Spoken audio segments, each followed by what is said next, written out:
Hello, fellow homebrewers. JP here, and I want to introduce to you the brand new Brew-Built X1 Conical Series available at More Beer. More Beer sells the highest standard in homebrewing equipment, and the Brew-Built Conicals are just that. They're made from mirror-polished 304 stainless steel, and they come with loads of features that you and I have been looking for. They have a full 2-inch bottom dump valve, which will eliminate your clogging issues, while the sturdy base includes 4 reinforced legs, just like those big Pro tanks do. More Beer also carries the Brew-Built line of options and add-ons like casters, pressure kits, and even external glycol chillers. So you can find out more about the new Brew-Built X1 Conical Unitanks by going over to morebeer.com for detailed videos on the entire line of Brew-Built Conicals. You can trust Brew-Built with your next fermentation, and you can trust More Beer to find the right conical for you. Brew-Built at morebeer.com.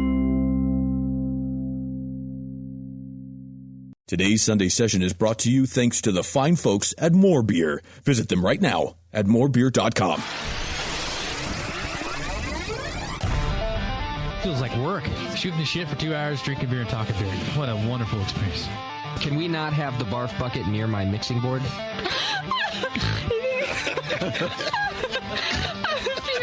I think everybody could read the book. I knew you were going to use this book as an excuse to quit doing this show. Mrs. Bub, if you want, I can mail you the Bub Timer. Yeah, Newcastle, especially in the can. Have you ever had it in the can? No, I have not had it in the can. Notice I closed my eyes and I concentrated really hard. Now, live from the Brewing Network studios in Northern California, this is the radio program for home brewers, craft brewers, beer lovers, and beer geeks. It's your only source for live beer radio that brings expert brewers together with, well, expert drinkers. This is the radio program with a head on it. This is The Session.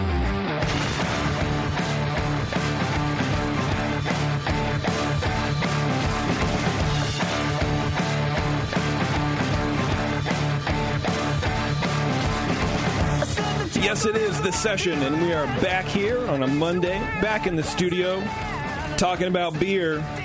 It's hard to get a better life than this, you know what I mean? Is it? I think so. Oh. Other than having to be at a certain place at a certain time. Yeah, easy. Yeah, it's easy money, Tasty. Oh, just talk about beer. Sure, yeah. Yeah. Why not, man? And we're pretty good at it, too. Let's not sell ourselves short. Okay. it's Positive Monday here on the Brewing Network. That's right, Bob. Positive Mondays. Quite the motivational speaker. Yeah, Motivational Mondays. Hashtag. Fired up. I think it will be great. I think we're going to do awesome. Oh. And, I think people will love us. Well, that's a high bar to be setting this early in the show. Yeah. The intro music's not even done. No, it's not. All right. And that's the show, everybody. Hey! Have a good week. Just kidding. Anyway, this is The Session, and we have a pretty awesome show for you, but before we get into all those details, I want to thank More Beer, our fine sponsor. You can go to morebeer.com and get absolutely everything you need to make great beer at home. Yes. Do it. I went there. I was there. When the fuck was I there? Friday. I was there Friday to get bottling stuff for my NHC entries, my dominating NHC entries. Your re-entry into the world of homebrewing. That's right. I retired. Yes. Retired not champion. Retired loser. Loser. I think I've entered the NHC like 5 times, and I've made it past the second round not past the second round. Jesus Christ. Wow. Into the second round. Past the first round. Got all meta on us. Like twice. That's good. That's good average. It's not bad, right? Yeah. I mean, I did it every time, but well, 2 out of 5 is we not can't bad. all be really good at things. Okay. I mean, you know what I mean? Then it wouldn't be, well... You can't all have 8 entries either. There's always this year. Right. There's always this year. Yeah. So I got 2 entries. I brought them. Oh. And you've got the balls to have us taste them? I do, because I'm actually pretty proud of it. Oh. And I'll tell you what. No, that pressure's on me now. Yeah, right. What if I don't like it? Now you have to enjoy it. Speaking of balls, because it's Positive Monday. That's right. Yeah, you have to give me. We'll go back to the compliment sandwich format. Okay, that's great. That's right. And I think it'll be amazing. So my problem is though in bottling. Because I have like a really old counterpressure filler from More Beer. Yeah. But I don't have, I didn't trust it because it literally hasn't been cleaned in 8 years. And you weren't going to do that this weekend. And I wasn't going to... No, because I don't know if I could put it back together. It's like one of the older ones. They've since streamlined. Right, right? yeah. They used to have 3 or 4 valves on there. Yeah, and like half of it was brass. Oh, yeah. So this is like the brass version. Okay, yeah. So I went and bought a bottle filler. I'm like, I could just wedge it in the faucet. It's fine. It's not fine. It doesn't fit. So I... The faucet of what? My kegerator, my tap. Oh, so you were going from a keg through a tap. Yeah. Yeah, that's not the best. No, it's going to be amazing. Don't worry about it. So I went and I had it carbonate like 20 PSI for like 2 days. That's a little higher than... It's a little higher than a lot. It's like, I normally carbonate like 10. Okay. But for only 2 days and then you lower it down? Yeah. It might... Okay. I mean, if it tastes fine... Hey! So what are you going to do? Yeah. So how did it taste off the tap? It tasted fine. It tasted a little overcarbonated? That's a really good question. Did it taste overcarbonated? No-ish. They say taste, they say texture. That's how I carbonate my beers. I pour off a slow pour and then just put it in my mouth and see what it does. You know? If he's not shaking it and it's just sitting at I did 20, shake it a couple times. Well, but only a couple times right at the beginning and then just let it sit. You're probably not. You're not running the risk of significantly overcarbonating in just 2 days. Yeah, at 20 psi. But if it's at 10 psi and you put it at 20 for 2 days, and it's a fairly full keg, I guess you could be up to like 16 or so in 2 days. I guess it was technically 3 days because I did it Sunday night.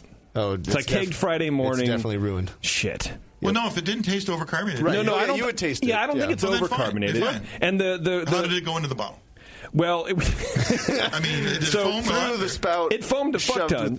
So I couldn't get the bottle filler into the faucet. Weird. Right? I thought for sure it would fit. I don't know why. in what plane of reality? This is a filler that connects to your faucet. I was existing. It's a not. filler. A filler that you're supposed to slide a piece of vinyl tubing onto. He just shoved in the tap. Oh. I tried. Yeah. It gets better.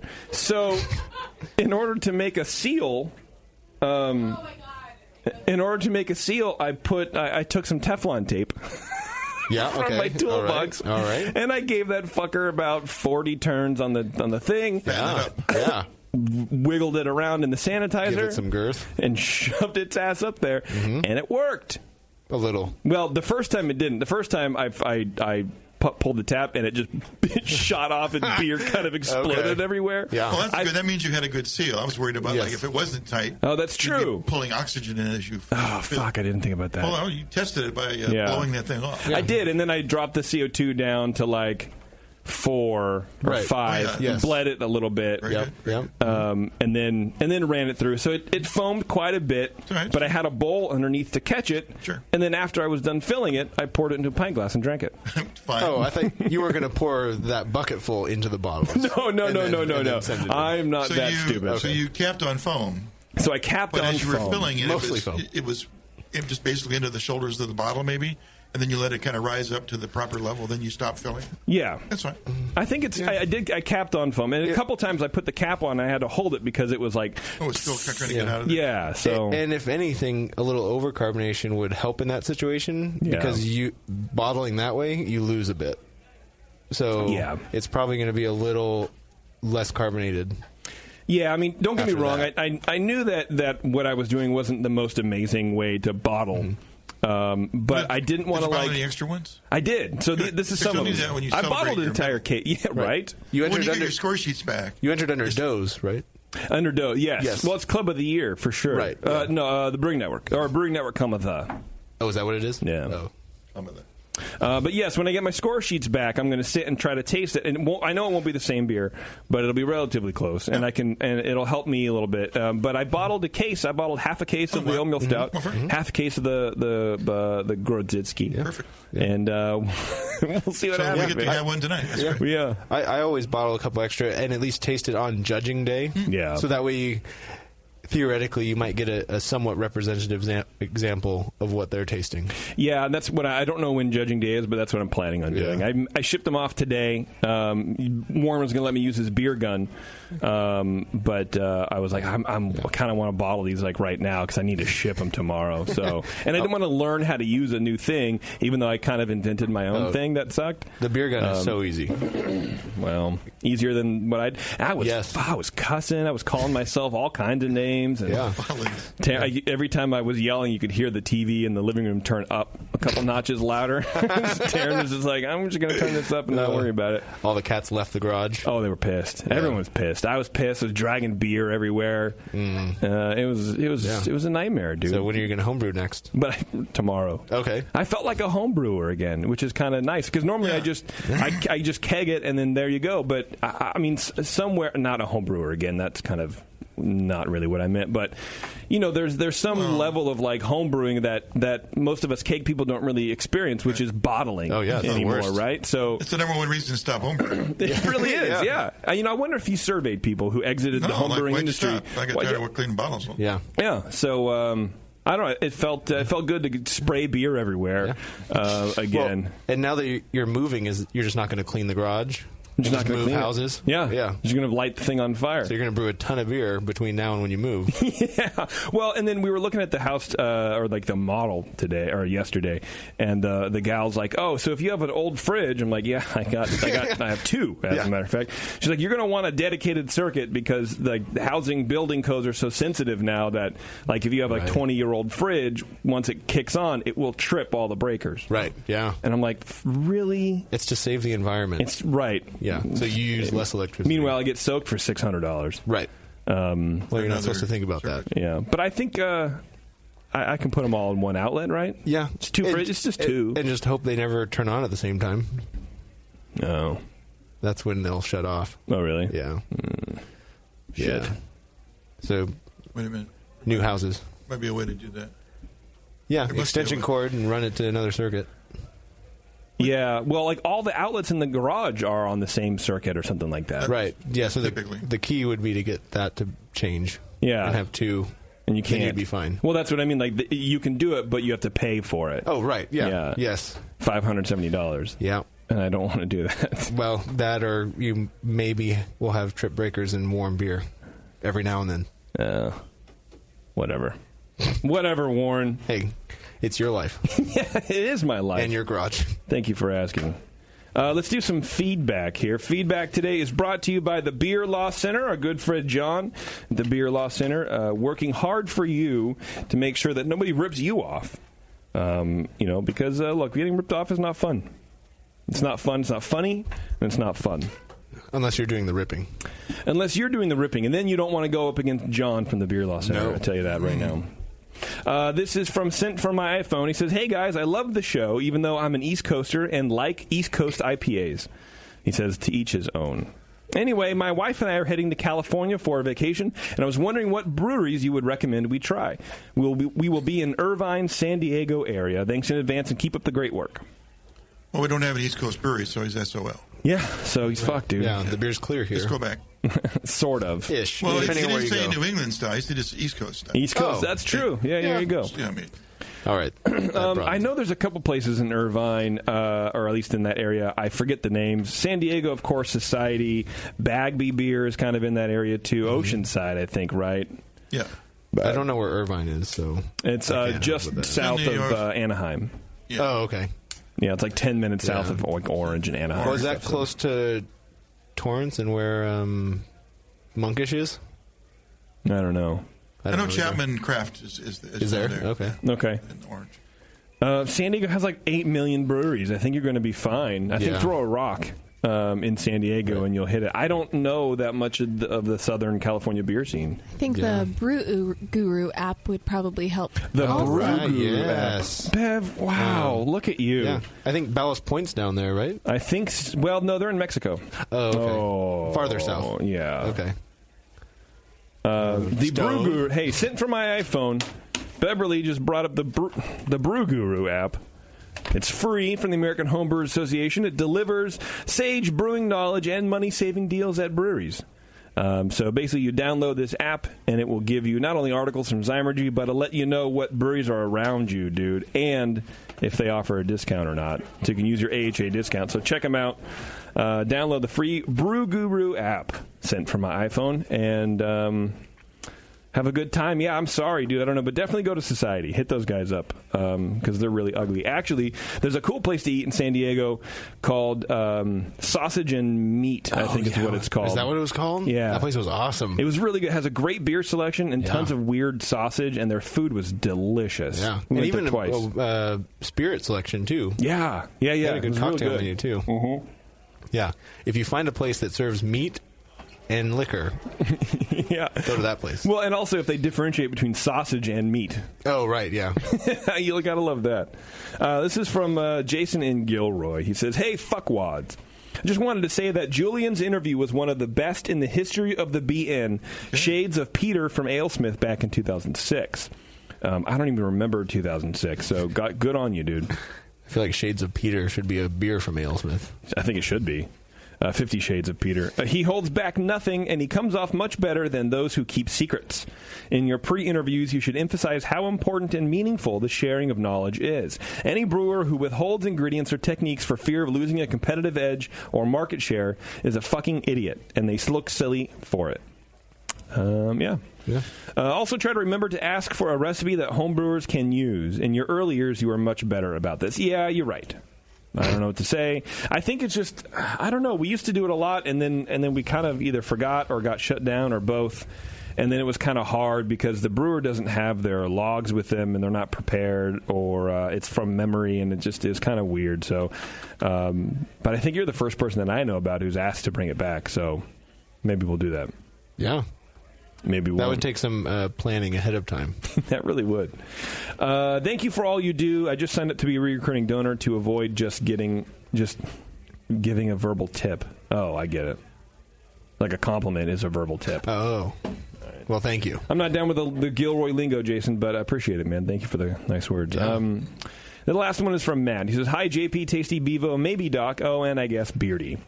I got a new fancy conical fermenter and I was just wondering about if and when I should dump the trube.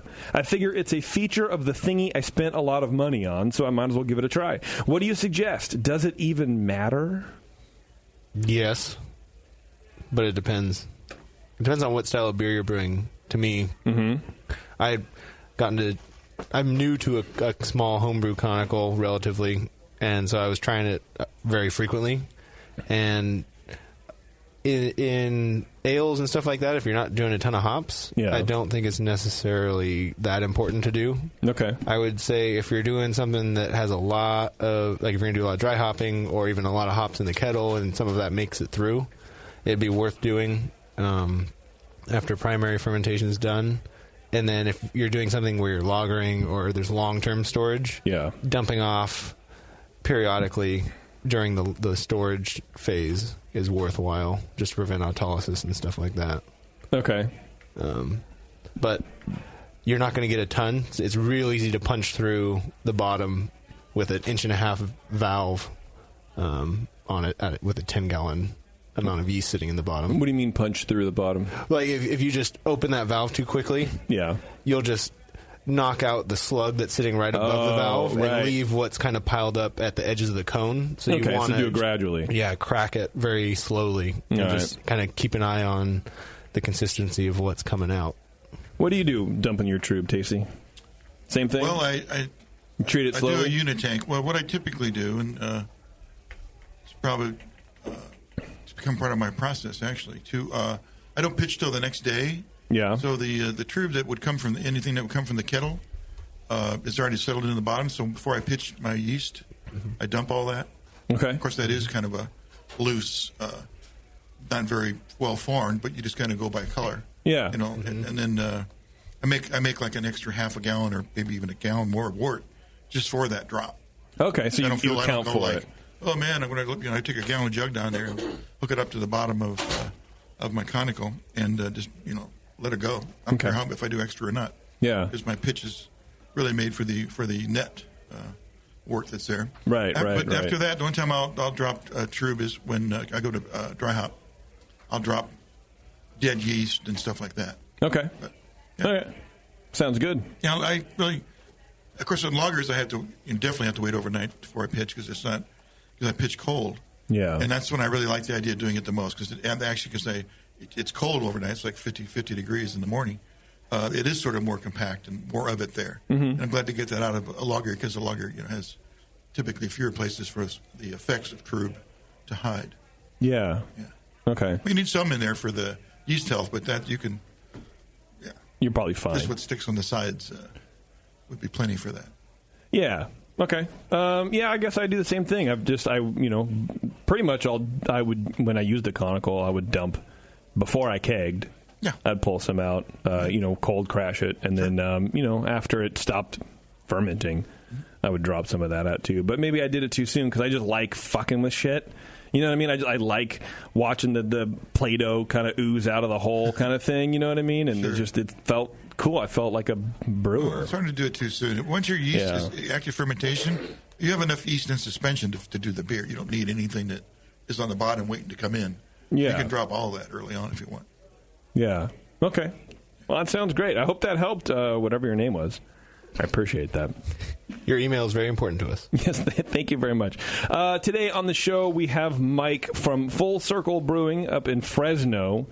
And he brought 3 beers. He brought some growlers for us to try. So we're gonna get in with Mike here in a little bit. We do have a Twitter game. Oh, okay. Warren sending me a note, but then I had to explain the pause. So now I'm just saying that you sent me a note. It would have been so much better. It would have been better. It definitely would have been better. But that was my fault. Now it's fine. Warren, why are you calling me? I didn't. You're calling me right now. Oh, hello. Hey, Jason. Yeah. Let's do the Twitter game after the break. Who is this? This is Warren. Warren, I'm on the fucking radio. Warren, what do you want? You're doing a show right now? Yeah. Oh, sorry. I'll talk to you later. God damn. Wow. I'm actually really getting a phone call now. Whatever. That was a real phone call, apparently. Yeah, okay. Yeah, I was like, what's happening right now? Okay, I'll tell you what. We're going to take a break, and then when we come back, we're going to be here with Mike from Full Circle Brewing Company. It's the session. Hang out, grab a beer. We'll be right back.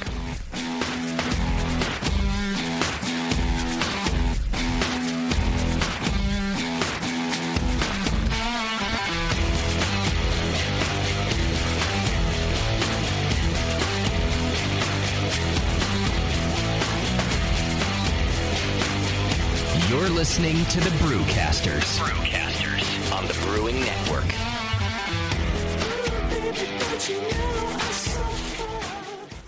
Are you a member of the White Labs Customer Club? If not, you should be. It's the easiest way to earn free stuff for turning in your old homebrew labels from either Vials or Pure Pitch. All you have to do is save your labels and redeem them for things like free yeast, an exclusive White Labs t-shirt or sweatshirt, and even the opportunity to brew with the yeast man himself, Chris White. Signing up is easy. Just go to whitelabs.com/customer club, fill out the registration form, and then mail in your labels. They will return the favor by sending you awesome White Labs swag. Go sign up today at whitelabs.com/customer club. White Labs, pure yeast and fermentation since 1995. The 21st Amendment. Watch out! Do you like beer? They make beer. Watch out! Do you like friends and fun? They make friends and fun. Watch out! Do you still like to have a good time? The 21st Amendment. Watch out! The 21st Amendment in San Francisco, located at 563 2nd Street, 2 blocks from the building where baseball is seen and played. Try their beers in the pub or try them in the can, featuring Monk's Blood. Made with real monk. Watch out! So why not have the best time of your life? Go to the 21A and Sean O'Sullivan will personally greet you with a can of Monk's Blood. The 21st Amendment. Watch out! This advertisement is not in any way affiliated nor associated with the 21st Amendment Bar and Pub, nor its subsidiaries or affiliates. This telecast is not copywritten by the 21st Amendment for the private use of the Brewing Network. Any use of this telecast without Jamil Zainashev's consent is prohibited. Suck it, JP. Brewing great beer is a process of continuous learning, and the best books on every aspect of brewing can be found at Brewers Publications, with more than 50 awesome titles like Modern Homebrew Recipes by Gordon Strong, Designing Great Beers, the Ultimate Guide to Brewing Classic Beer Styles by Ray Daniels, American Sour Beers, Innovative Techniques for Mixed Fermentations by Michael Tonsmeyer, For the Love of Hops, The Practical Guide to Aroma, Bitterness, and the Culture of Hops by Stan Hieronymus, and Radical Brewing, Recipes, Tales, and World-Altering Meditations in a Glass by Randy Mosher, plus many, many more. These are the books and the authors with the knowledge to push your brewing farther than you thought possible. And you'll find them all at fine homebrew and book retailers everywhere. And visit the website at brewerspublications.com. Brewers Publications, all the best on beer and brewing. Since the first time the Brewing Network microphones turned on, More Beer was behind it. More Beer sponsors the programming on the BN because, like you, they love brewing. And like the Brewing Network, they love sharing their knowledge. Morebeer.com isn't just a website to place your next equipment or ingredient order. Morebeer.com also gives you access to free beer information that will make you a better brewer. Go to morebeer.com and click into the Learning Center. You'll find podcasts, technical facts, video tutorials, and more, including access to The Buzz, More Beer's social network of more than 5,000 members. And some of them might even be crazier about beer than you are. Get over to morebeer.com today and take advantage of The Buzz, the forum, the Learning Center, and make sure you're signed up to receive the newest More Beer catalog. More Beer, bringing you absolutely everything for beer making. Marin Brewing Company in Northern California has been making award-winning beers for more than 25 freaking years. Today, I want to tell you about their new 12-ounce cans of Mount Tam Pale Ale. The good stuff, Mount Tam is bright gold, 5.5% ABV to keep you feeling good, and has been winning awards since 1989. If you're visiting the Bay Area, get your butt out to Marin Brewing Company. They pour tasty beers and serve great food every day until midnight. Come in for a tour, stay for the food, and pick up a 6-pack of cans of Mount Tam Pale Ale to enjoy at home, camping, biking, or whatever the hell you do. Owner Brendan Moylan has this to say about Marin Brewing beers. It's freaking awesome. Marin Brewing has won more than 100 gold medals in international competitions. Check out marinbrewing.com for all their award-winning beers, food, and merch. Marin Brewing Company in Larkspur, California. Award-winning taste, refreshing finish. It's freaking awesome.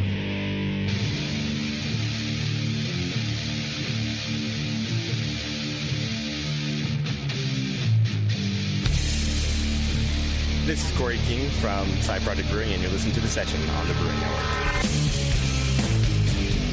There's murder all around you, on the streets and in the sky. All right, thanks for hanging out, everybody. I wonder if this music comes with free razor blades. Nothing but good music here on Positive Monday. I'm positive that... that this is some emo. I don't know what I'm doing. But I do want to tell you guys about Great Fermentations. They're doing a giveaway. They're giving away free homebrew ingredients for 15 years. I repeat, for 15 years, and a Blickman Brew Easy all-grain brewing system.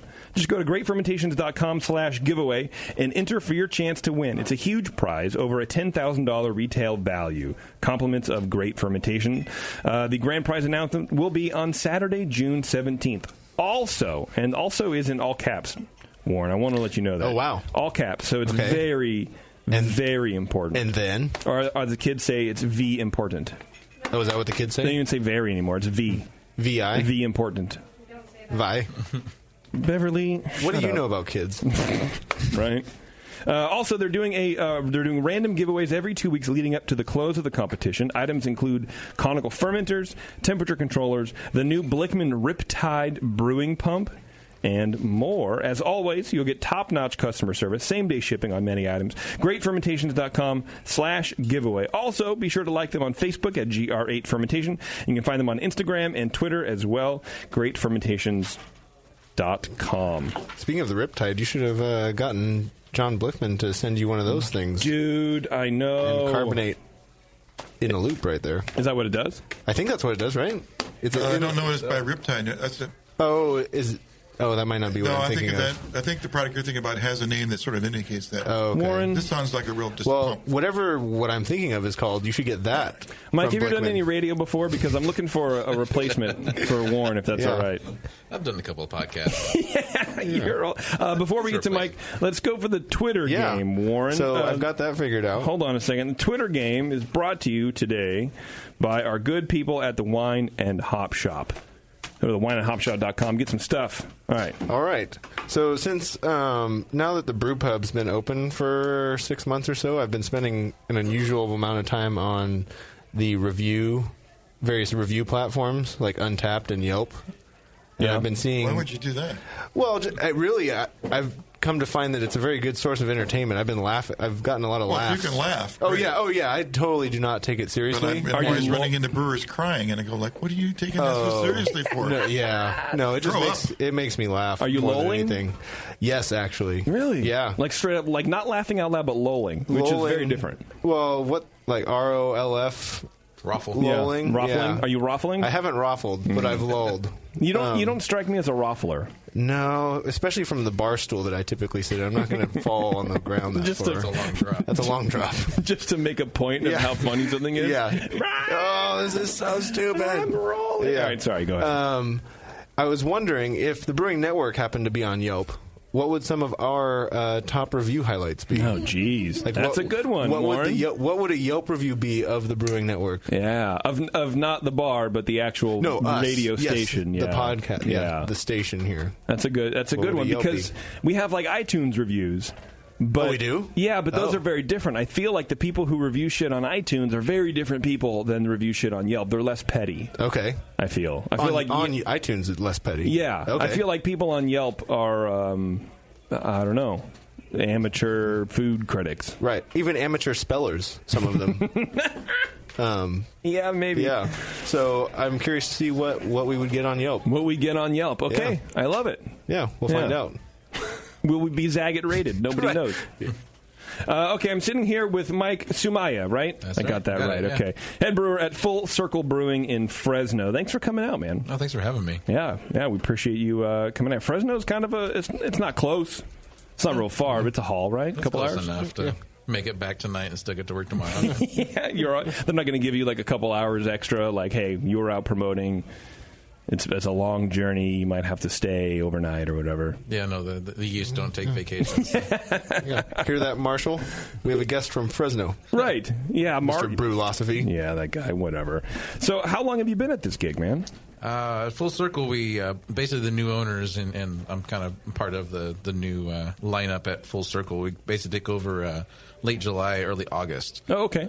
Before that, the previous brewer or owners had owned it since 2000. That's when it came out, and so that's really the oldest running still of the same name brewery in town. I was going to ask, did you guys change the name? But you kept the name. It had a good enough brand, and you're all right. Yeah, we kept the name, but we did change the logo up completely from start to finish because we did want to kind of blend the new and the old, and the logo kind of does that. Brings the new ideas to the table, but we still want to maintain the presence that Full Circle's had for the past 16 years in downtown Fresno.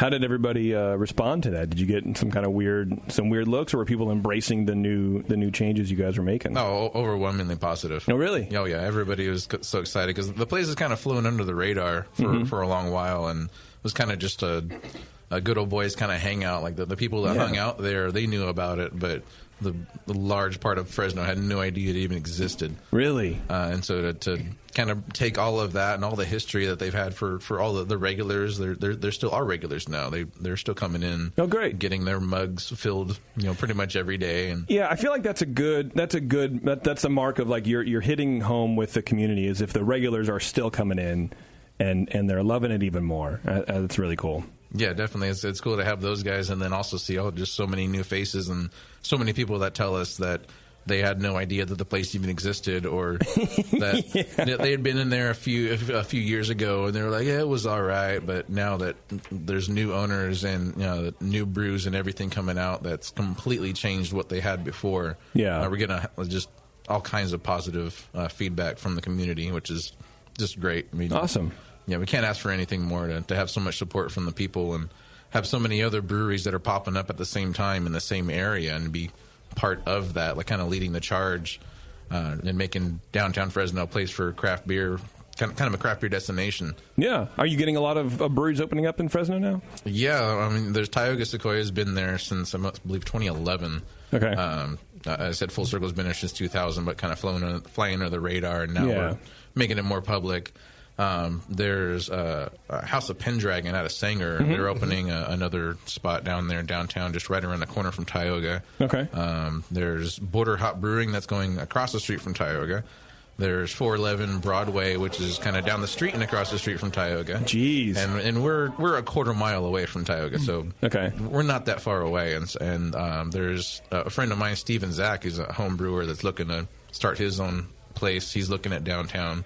There's a whole lot of momentum behind downtown to really make it like I said, a craft beer destination, where before there was Tioga and Full Circle was kind of not really anything worth just going hanging to. out. Yeah. And so to go from 2 breweries downtown to almost half a dozen in really just the next year, a lot of these guys are planning on opening up. It's really, there's a lot of, like I said, a lot of momentum behind downtown. How big is the downtown area?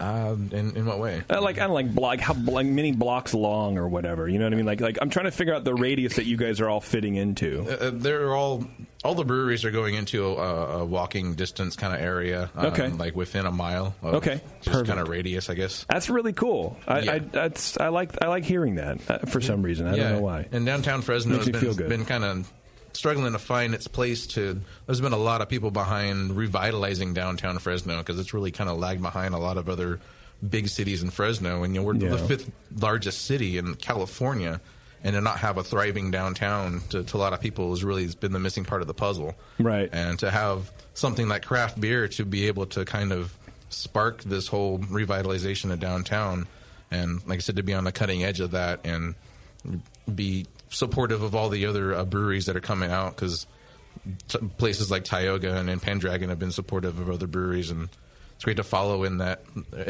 footsteps and kind of be part of that rising tide that's lifting all the boats. Because to all of us downtown, the more breweries that are there, the better.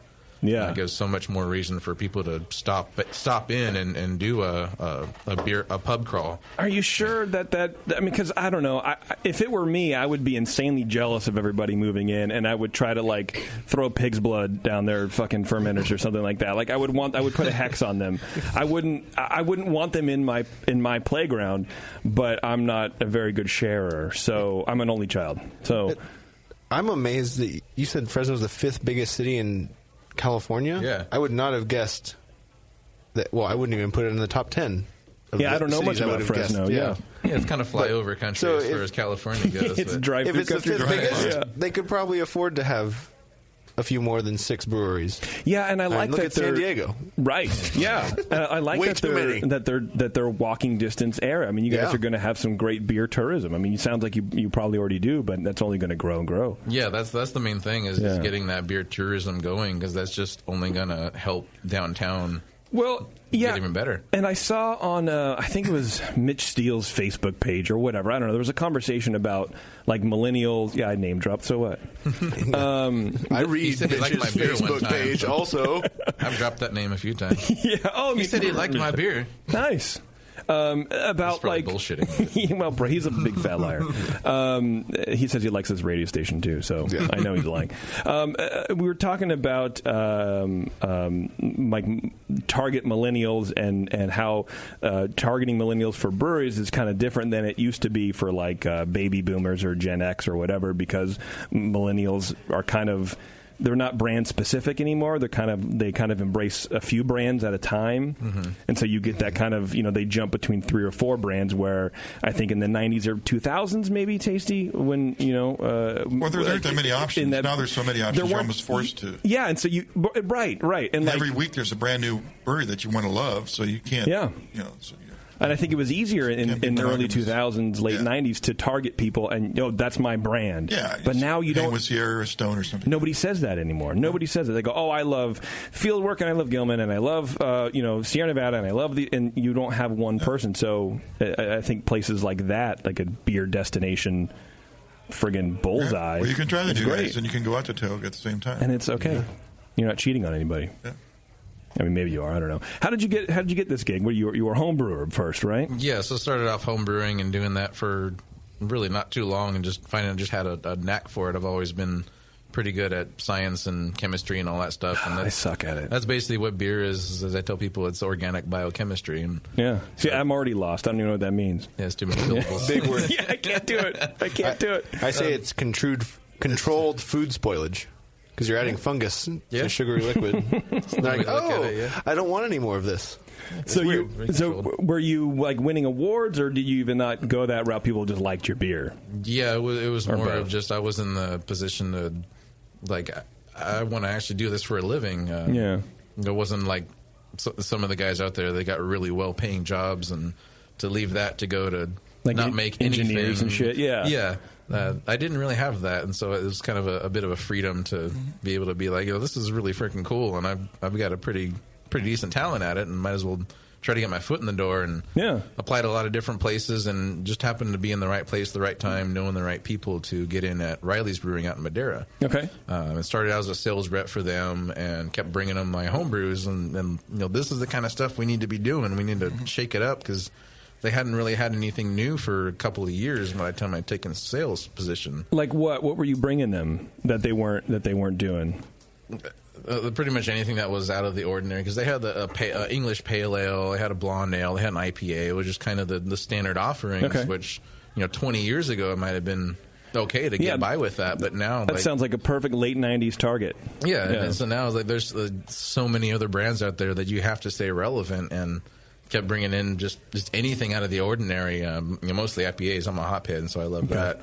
But kind of bringing their IPAs to modern times, about how much we're hopping and what kinds of hops we're using.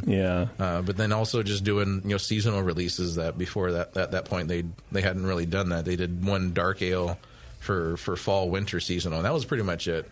Okay. So was it also stuff that you were seeing kind of in the marketplace? That you're like, hey, people are asking for these certain styles of beers or whatever? Yeah, because I've always kind of seen myself as, I'm in the industry, but I'm still a consumer. And I still see stuff from the other side of the bar of the stuff that I just want from breweries, stuff that I expect out of modern breweries. And so there's a lot of that.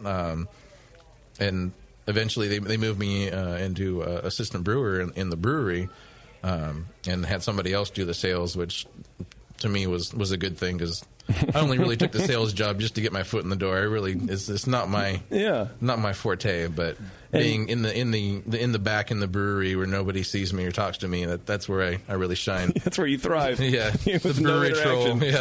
Just leave me alone for sure. And you were able to kind of exert your influence over the beer styles and the recipes and pretty much a little bit. Yeah, pretty much all the new stuff that they came out was either completely me or mostly me, with the head brewer kind of putting his 2 cents in there. But he was kind of I like English styles, and that's cool to a certain point. But just being on the West Coast, you put out a pale ale, people expect a West Coast pale ale. And our pale ale over there at Riley's was English, and so it's just not quite what people are looking for these days anymore.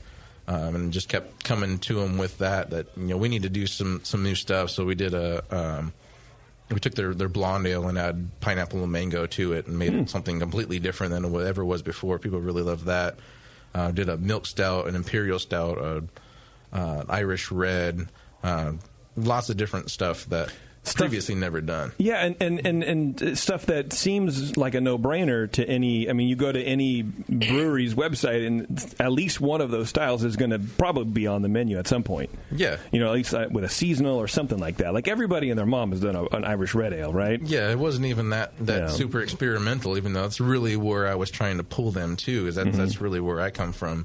So after a couple of years doing that with Riley's, was really just looking to do something really smaller. Mm-hmm. They have a 20-barrel brew house over there with 40-barrel fermenters. Wow. So they're doing double batches a lot of times.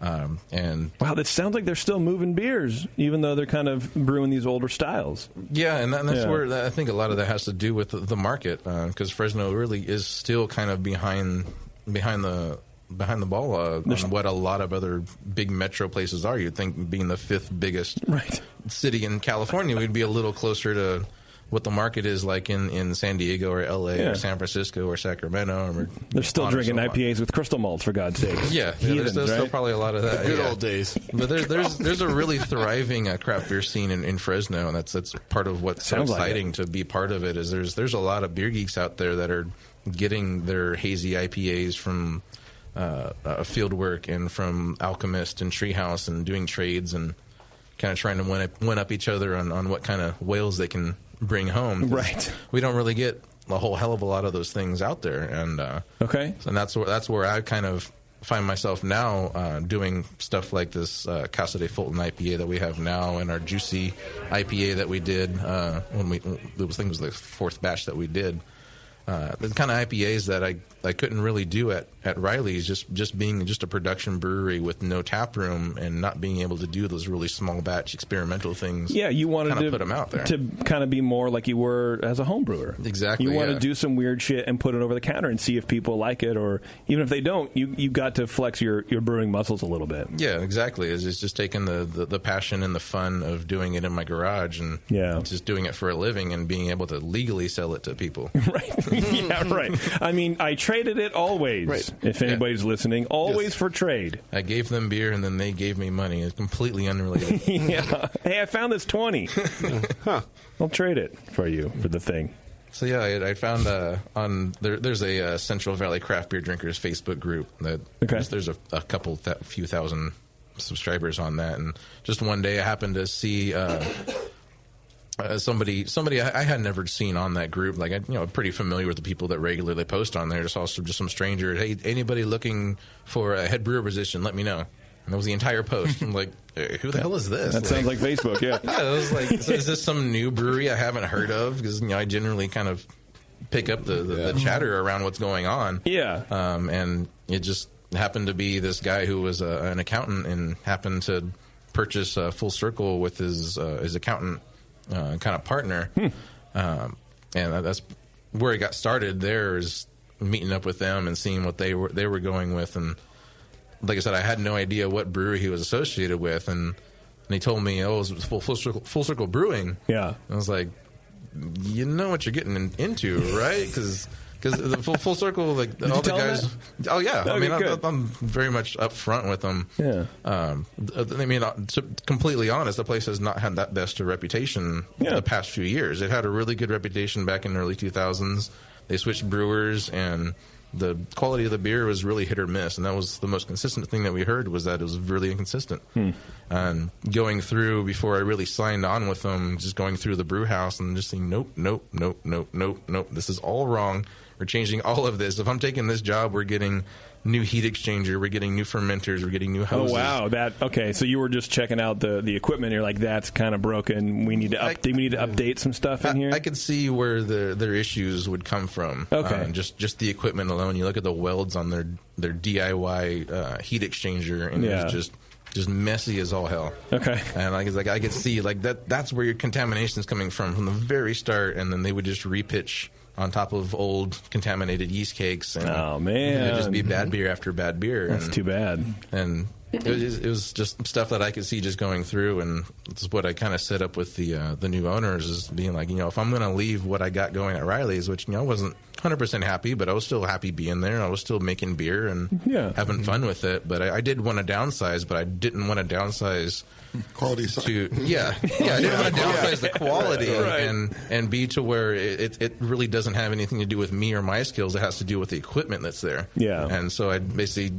set it up with them. I was like, we're going to need all this new cold side stuff, and that's what they got for me, to where if a batch comes screwed up, that's my fault. At least I know there's something there I can fix to where it's in my control. Yeah. How did they take that when they just bought this new business and you come in and be like, okay, yeah, it's cool, I'll work here, but you have to replace half of it. That's pretty much the and the other half sucks. Right. Yeah. Well, it was kind of they were in the midst of buying the place. And the owner's done a few extract batches, but, it was really, really casual home brewer kind of stuff. Yeah. And that's the only other person involved in the business that has any kind of experience whatsoever in the beer. And so they really took to heart what I was telling them, which meant a lot to me because it was coming from my heart of all the reason, even if I wasn't going to take the job, like you need to replace this stuff regardless. Whoever comes in here, they're going to need at least acceptable equipment to be able to make consistent product. Yeah, and just so they know to get ready to write a big-ass check or two. Yeah. Yeah. Or lower the price that they're offering. I mean, right. Well, that's also true, right, yeah. And so that's what they did is we got a couple of 7-barrel Apex fermenters, conical unit tanks with glycol jackets and everything toward before what they're working on and what we're still working with as well because we kind of updated them were some 7-barrel horizontal fermenters from some dairy auction that the previous owners, the brewers, were just auction hounds. So pretty much 90% of that brewery was built off of stuff they got from auctions. Like our glass doors and windows and stuff going into the brew house was from some casino that went belly up. They just happened to just jump on it and $500 and there's this whole glass window and door set up. How many sad, broke eyes have stared at those windows? Defeated people pushed through those doors. Yeah. These dairy tanks, I assume they weren't jacketed? No, they're not jacketed. They're really, really thin steel to where one of them actually got some pretty good dents on the end from just crashing it and just it's like compressing, like folding in on itself. Yeah, Really? and there were some of them where I guess they were transferring the beer out of, and they forgot to open the CO2 in, and they were just sucking the beer out, and just started kind of imploding the tanks. So which happens. Yeah, does it? Yeah, I've seen it happen a couple of times. I've seen it on YouTube sometimes. Yeah, those are always the best, man. I just look at those people and I'm like, God, I'm glad I never tried to do that shit because that would be me on a consistent basis. I would have done it more times than just that. Yeah, there's been some times where I try to maintain pressure on it while I'm crashing it, but there's been some times where overnight it crashes another few degrees and I'm running CO2 in there and just. You can hear it expanding again. Just the middle, just popping back out, and just I'm hiding behind 3 fermenters, just waiting for it to explode. So if it's that thin of metal, what kind of pressure do you put on it? I've been trying to just keep positive. I still keep the blow off going into a bucket, and I just run the CO2 in there until it starts bubbling, and then shut it off, and try to go in there every few hours and just make sure it's at least positive. Okay, so just enough to not collapse. Yeah, basically. Okay. Yeah, just right in that thin line. That's crazy. But yeah, there's just in a little cold box that I had to upgrade the insulation on that because they just had 1 inch thick of foam insulation, and it's like, that's not going to work. So I beefed it up to 4 inches all around, put a cool bot with an AC unit in there, and it actually gets the beer down to about 38, which I was surprised that they actually got it below 40. Well, that's cool.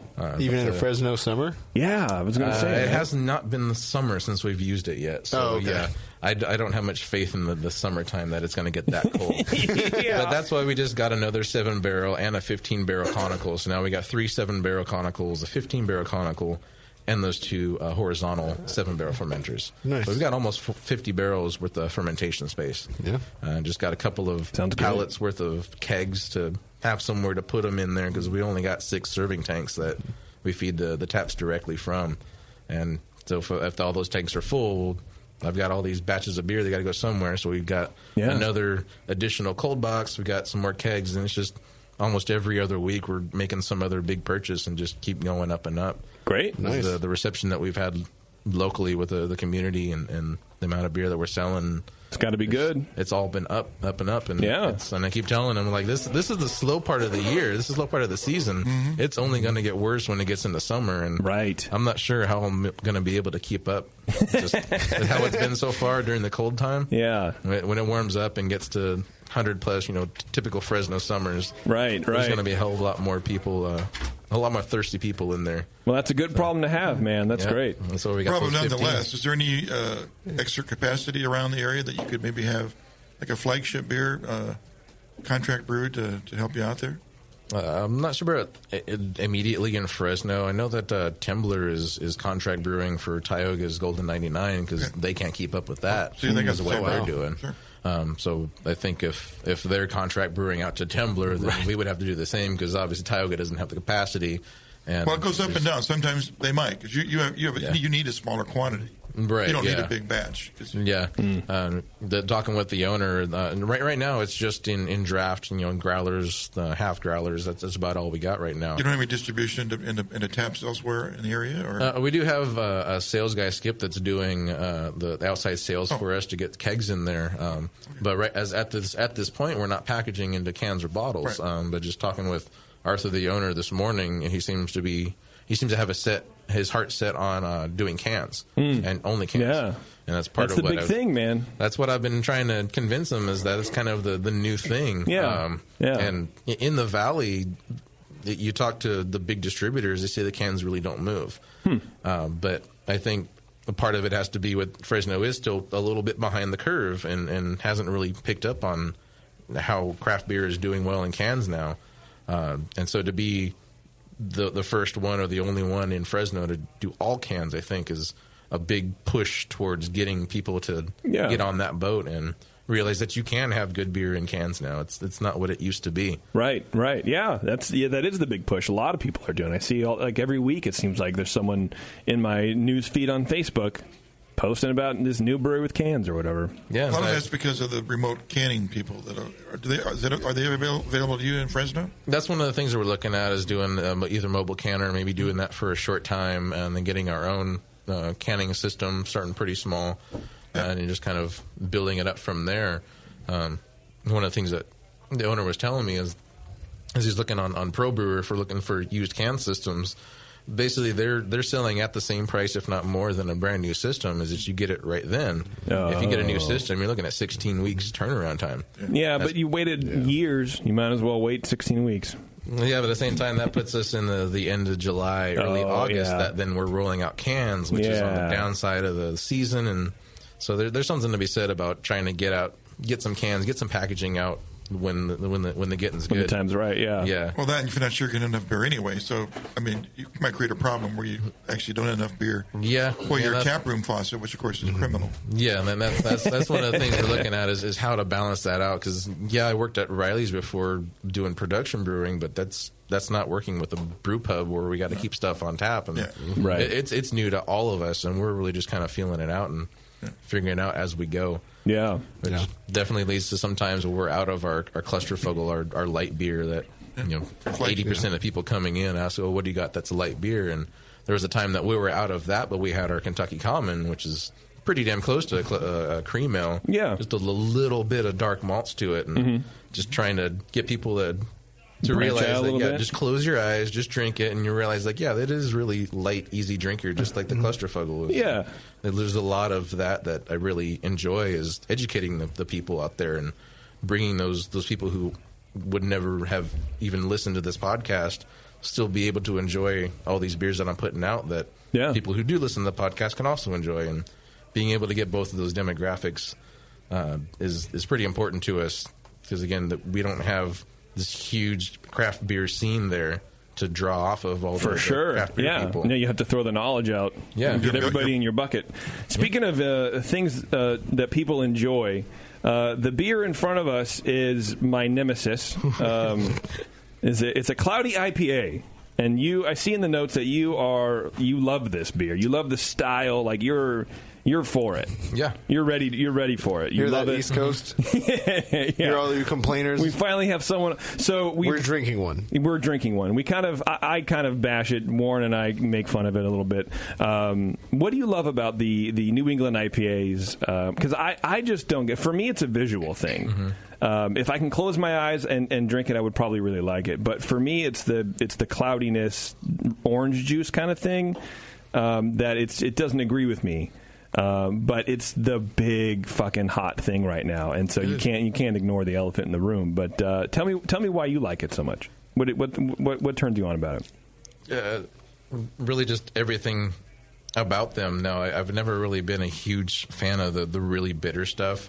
As some of the IPAs out there where it keeps going with bitter. Right? Yeah. It's like they're trying to push that ceiling, and it's... That's kind of how it used to be, I guess, in the kind of the arms race of the IPAs. Yeah, the IBU race, dude, for sure. It's completely gone the other way to where we're going for. I've had some of the examples of these beers where it was like there's almost no bitterness. I get more bitterness out of a blonde ale than I do some of these New England IPAs. How do you call it? How do they call it an IPA then? At that point, like, is that because to me the people who love IPAs are not the people who love New England IPAs, because the people who love IPAs are there for that bitterness and that harshness.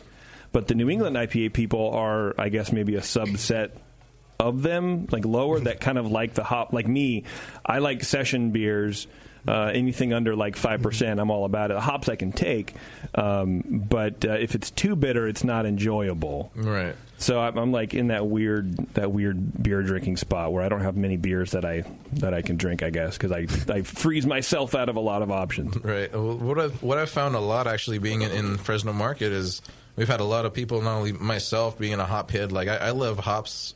Not so much the bitterness, but the flavors, the aromas that you get off of them. Yeah. And I've had a lot of people, not only on that side of the table, the beer geeks and the beer snobs, that they really love the hoppiness, that all the notes that they're looking for, all of those floral and fruity and just juicy notes, citrusy notes they get off of it.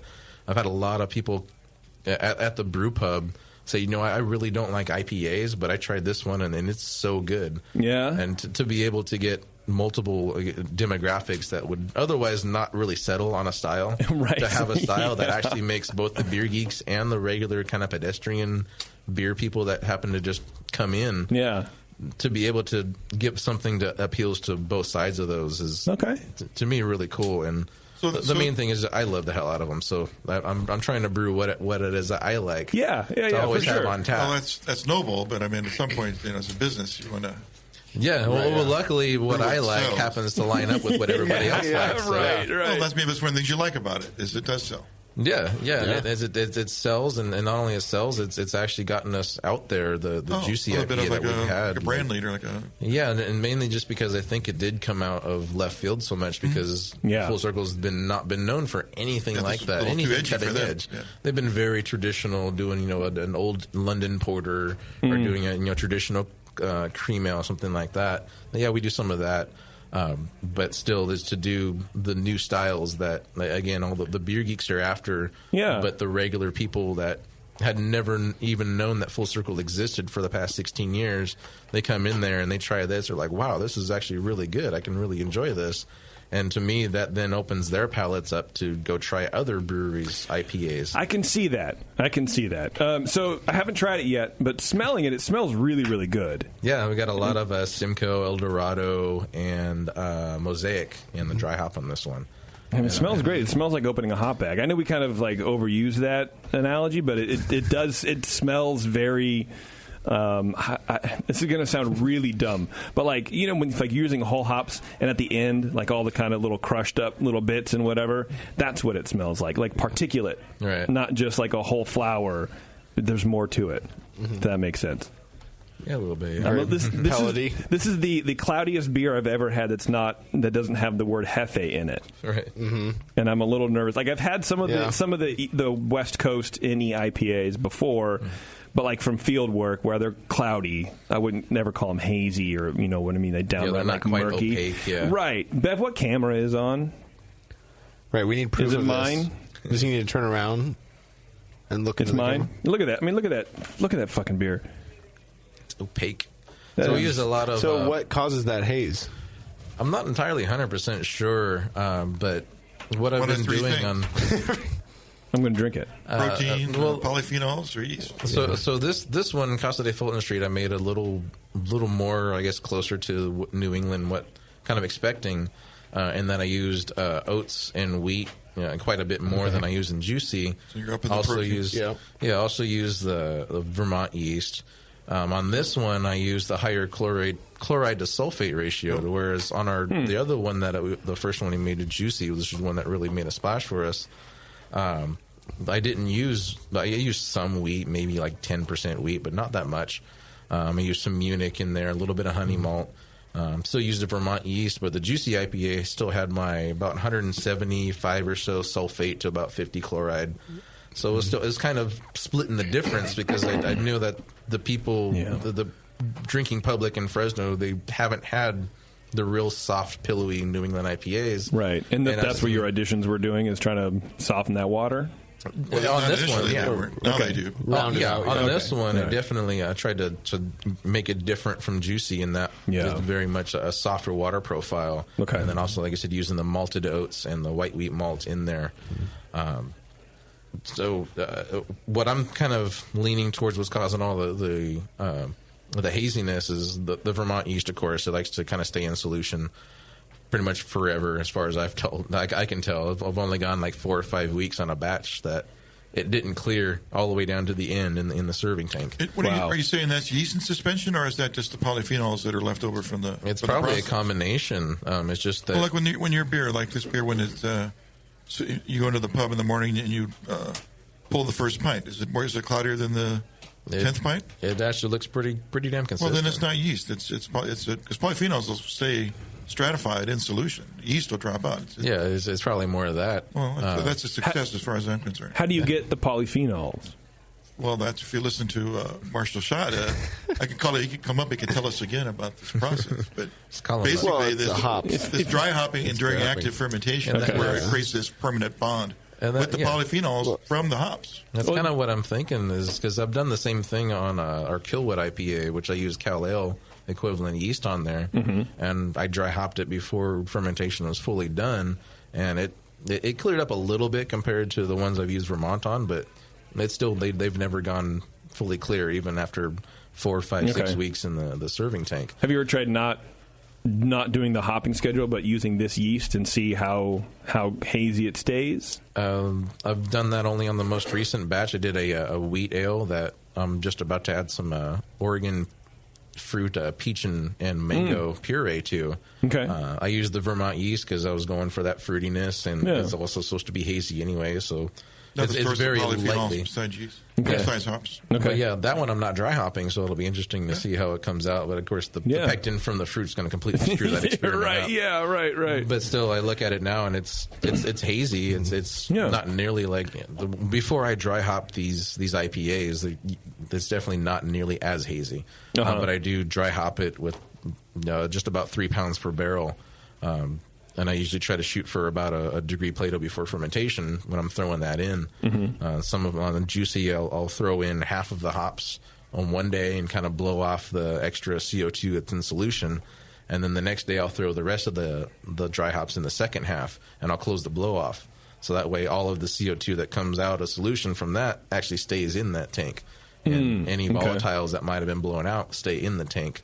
And I try to naturally carbonate it in that unitank as much as possible. This Casa de Fulton, I put it all in at once and close it all up and completely naturally carbonate. I didn't hit it with the CO2 through the carbstone at all. Oh, wow. Okay. Do you add any findings at all? Not on these. I do use Nalco Biofine on stuff like a Clusterfuggle because it's cream ale. It's supposed to be brilliant, and so that's what I'm shooting for. But on these, no. I dry hop them usually about day 5 or 6, depending on how fermentation's going. So where, like I said, it's before fermentation is completely done, before I'm at terminal. And then I dry hop them for maybe 3 or 4 days on the hops, and then I'll cold crash it for maybe 3 days, just until I'm getting the very little hop matter out of the racking arm, to where I know I can get a pretty clean transfer into the serving tank. To me, on these guys, it's getting it into the serving tank and into the pint glass as soon as possible after I dry hop it, because I can just tell, just taking the samples, that it just goes. It's going down. It goes down every day. Yeah. So I try to get it once I dry hop it. That's kind of the countdown, is get it into that pint glass as fresh as possible. Yeah, to get as much of that aroma and flavor into there as possible.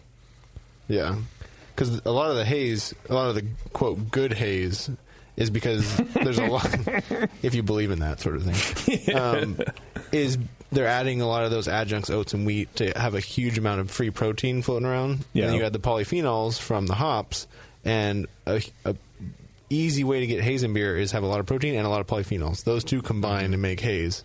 Okay. A lot of findings won't strip out all of that. They just pick one. the finding picks one, either excess protein or polyphenols. If you take out one, you don't get the haze in beer, and you can end up with clear beer without filtering. And so that's why that's one reason why they add oats and wheat to good New England IPA. Yeah, is to allow stuff there to bind and get that haze. Whatever. Okay, all right. Yeah, it feels like it's kind of a secondary, I guess, side effect that it does increase that mouthfeel that. Right. Again, goes back to kind of trying to make it as much of fruit juice as possible, while still making sure that it can still be considered a beer. Right. Right. And that's kind of where we're going for with this is with the oats, the wheat, and that higher chloride to sulfate is to try to get that kind of softer mouthfeel. Yeah. Well, I still like to have a little bit of bite to it because, again, I think that the market is still, they want a little bit there. Just kind of baby step them towards it. So I think the next one I do will be even softer, and just to kind of work their way towards that. And if people don't like it and they don't like it, well, I'm fine with sticking with this one because this is the kind that I'm loving drinking all the time. Yeah, well, the bitterness is definitely there, and it's probably a bit more bitterness than I've had in the very limited samples that I've had. Right. So whatever. But that I can't get that aroma is great. It smells really great. I definitely feel the mouthfeel. I definitely get that kind of like creaminess. I don't know of how I feel about it yet. I'm undecided. To me, I think you want to like it, you just don't want to admit it. He's in denial. Yeah, probably. That might be more. My get on issue, to that next step. My issue is the mouthfeel and the creaminess and the roundness that everyone seems to like and enjoy about the juicy aspect of it. That I don't like that in an IPA. I want it to. If I'm going to drink one, I want it to be crisp, bitter. Yeah. On the thinner side, still malty, but very thin, sharp, acidic within style. Not round, thick, creamy, juicy, and then also hoppy. It is working my salivary glands, I'll tell you that. It is doing that. Yeah. You're trying to get that pasty thing out of your mouth. Right. It's trying to rinse the juicy IPA. My body's rejecting it. It's fighting it. It's very clearly a well-made beer. Yes. I'm definitely not saying it's a good example of it. It really is. Right. Of the style. Yeah. Yes. And I get... It's got the classic no head retention thing. Yeah, and that tropical fruit thing happening. Yeah. Right. Yeah, it's got the nice juice punch. Yeah. And people are loving this. Yeah, this is that's great. Next to the Clusterfugle, the cream ale, it's our mainly juicy. This is the one that's just brand new. It just came out last week. But the juicy type of IPAs, people are going nuts for. And Taigo's putting out a bunch. They are? Pendragon's putting out. It's I was going to say, like, is everybody else like driving by your house, like by your brewery, and like throwing eggs at your window and saying, "Fucking leave it alone! What are you doing, bringing this into our house?" Yeah, no, everybody's been behind it. Like I said, I think we're just everybody's catching on to the trends as they kind of go. I guess in a bigger sense that Fresno is just kind of starting to catch on to it. For better or for worse. You might be behind the times, but hey, I'm in the right place, the right time. Exactly. You're in the business of making and selling beer. Yeah. I mean, you got to do it. And look, it's a good beer. It's not a style that I like, so I'm going to go on Untapped and rate it a half a star. Right. I hated it. As long as you give me some feedback, I will take any rating on Untapped. It's when it's half star and says meh. Yeah. What am I supposed to do with that? Right. Well, and so, nobody. What I love about the rating sites is those people who go, this is not a style I normally drink, but they clearly just wanted to tell people how little they liked it, and it's like a 2-star. Right. Well, if it's not something you like, then you don't know the style. If you don't know the style, then shut the fuck up. Yes. Check it in. Just don't put a rating. It's okay. Right. Yeah. Don't rate it. It's okay. Anyway, we're going to take a break here so I can go to the bathroom, mainly, and then we're going to come back. We're going to have more beer from Full Circle. Hang out. We'll be right back, everybody.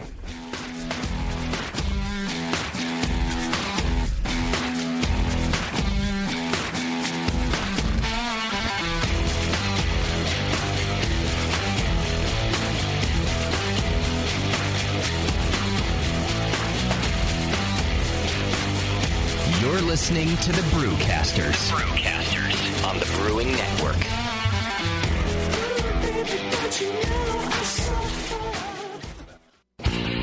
Your support of the Brewing Network means everything to us. We couldn't produce shows without you.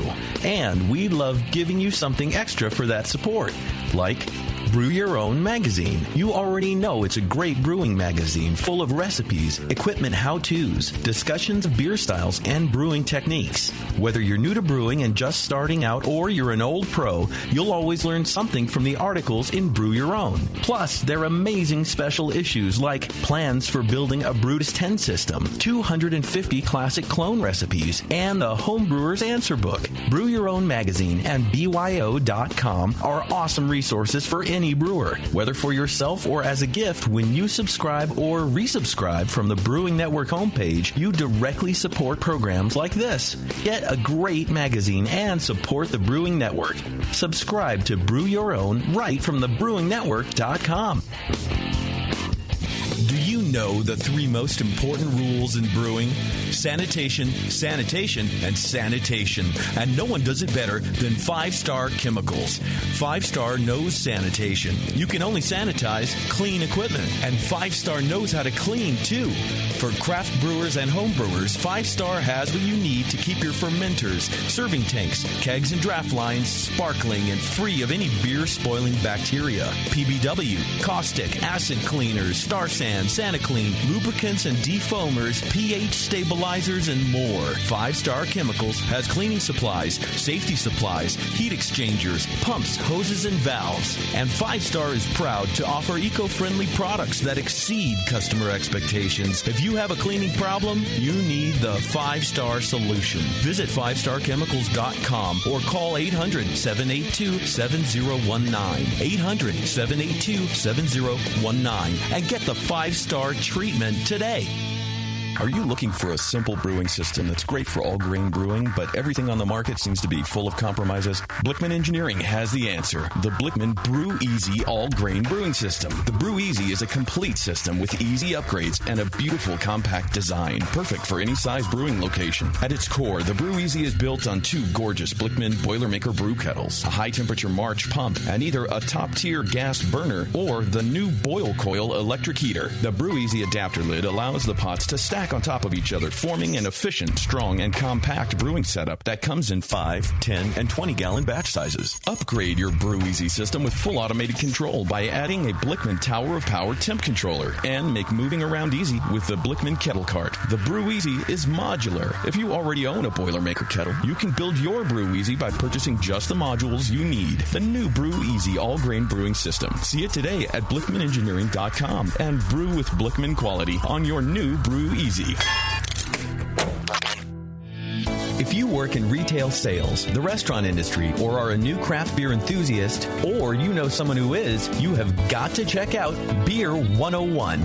Beer 101 is an online course created for anyone wanting a quick introduction to the vast world of craft beer. Beer 101 covers the history of beer, brewing ingredients and processes, vital stats like ABV, SRM, IBU, and gravity, styles, tasting, glassware, and pairing beer with food. The Beer 101 course is offered by the Brewers Association at craftbeer.com. Also home to the truly awesome Beer Style Finder, a visual guide to every beer style. Quickly play with color, bitterness, and alcohol content to interactively explore the entire world of beer styles with a gorgeously designed interface to your favorite beverage. The new Beer 101 course and new Beer Style Finder are only available at craftbeer.com. Craftbeer.com, celebrating the best of American beer. Hey,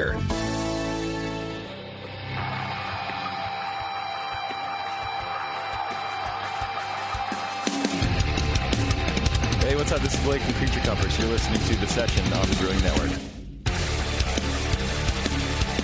All right, thanks for hanging out, everybody. Before we get back to it, I'm going to shuffle some paper. Good to do some things. I'm going to do some things. Go to adamandeve.com right now, and for a limited time, you'll get 50% off just about any one item. When you select your item at 50% off, you also receive 3 free adult DVDs. Adult DVDs, Mike. I don't know if you're familiar with Adam and Eve, but they've been a good sponsor. They've been in for a long time. Pretty familiar with porn. Okay, I'm at Adam and Eve. I'm at Adam and Eve right now. So what do I do next? Well, you get you select one item, and you get 50% off. Oh. And then once you do that, you get 3 free adult DVDs plus a free exclusive gift, which is back by popular demand. What? The free power O vibrating ring, Warren. Oh, Power O. Yeah. There's some power involved? Yeah. It's a vibrating ring, and you don't wear it on your finger, if you know what I'm trying to say. Oh. You wear it on your thumb. On my toe? Yes. Okay. It's a toe ring. Toe ring. Free Power O vibrating toe ring. Perfect for the bedroom. Yes, hey, I'm not going to kink shame anybody, dude. Hey. Whatever you're into, Yeah. that's fine. The old sock. And to top it off, they will even throw in free shipping on that entire order. So, to recap, 50% off almost any one item, 3 free DVDs, the Power O vibrating toe ring that's not really for your toe, and free shipping. Go to adamandeve.com and use code BNARMY at checkout. That's BNARMY at adamandeve.com. There's a graphic on here that says fill your guy's toolbox, and the picture of the toolbox does not have any of the tools that I have in my toolbox. So I'm not sure if I'm doing it wrong or if they're doing it wrong. We can ask Candy if you're doing it wrong. She will most likely say yes. Yeah, of course she will.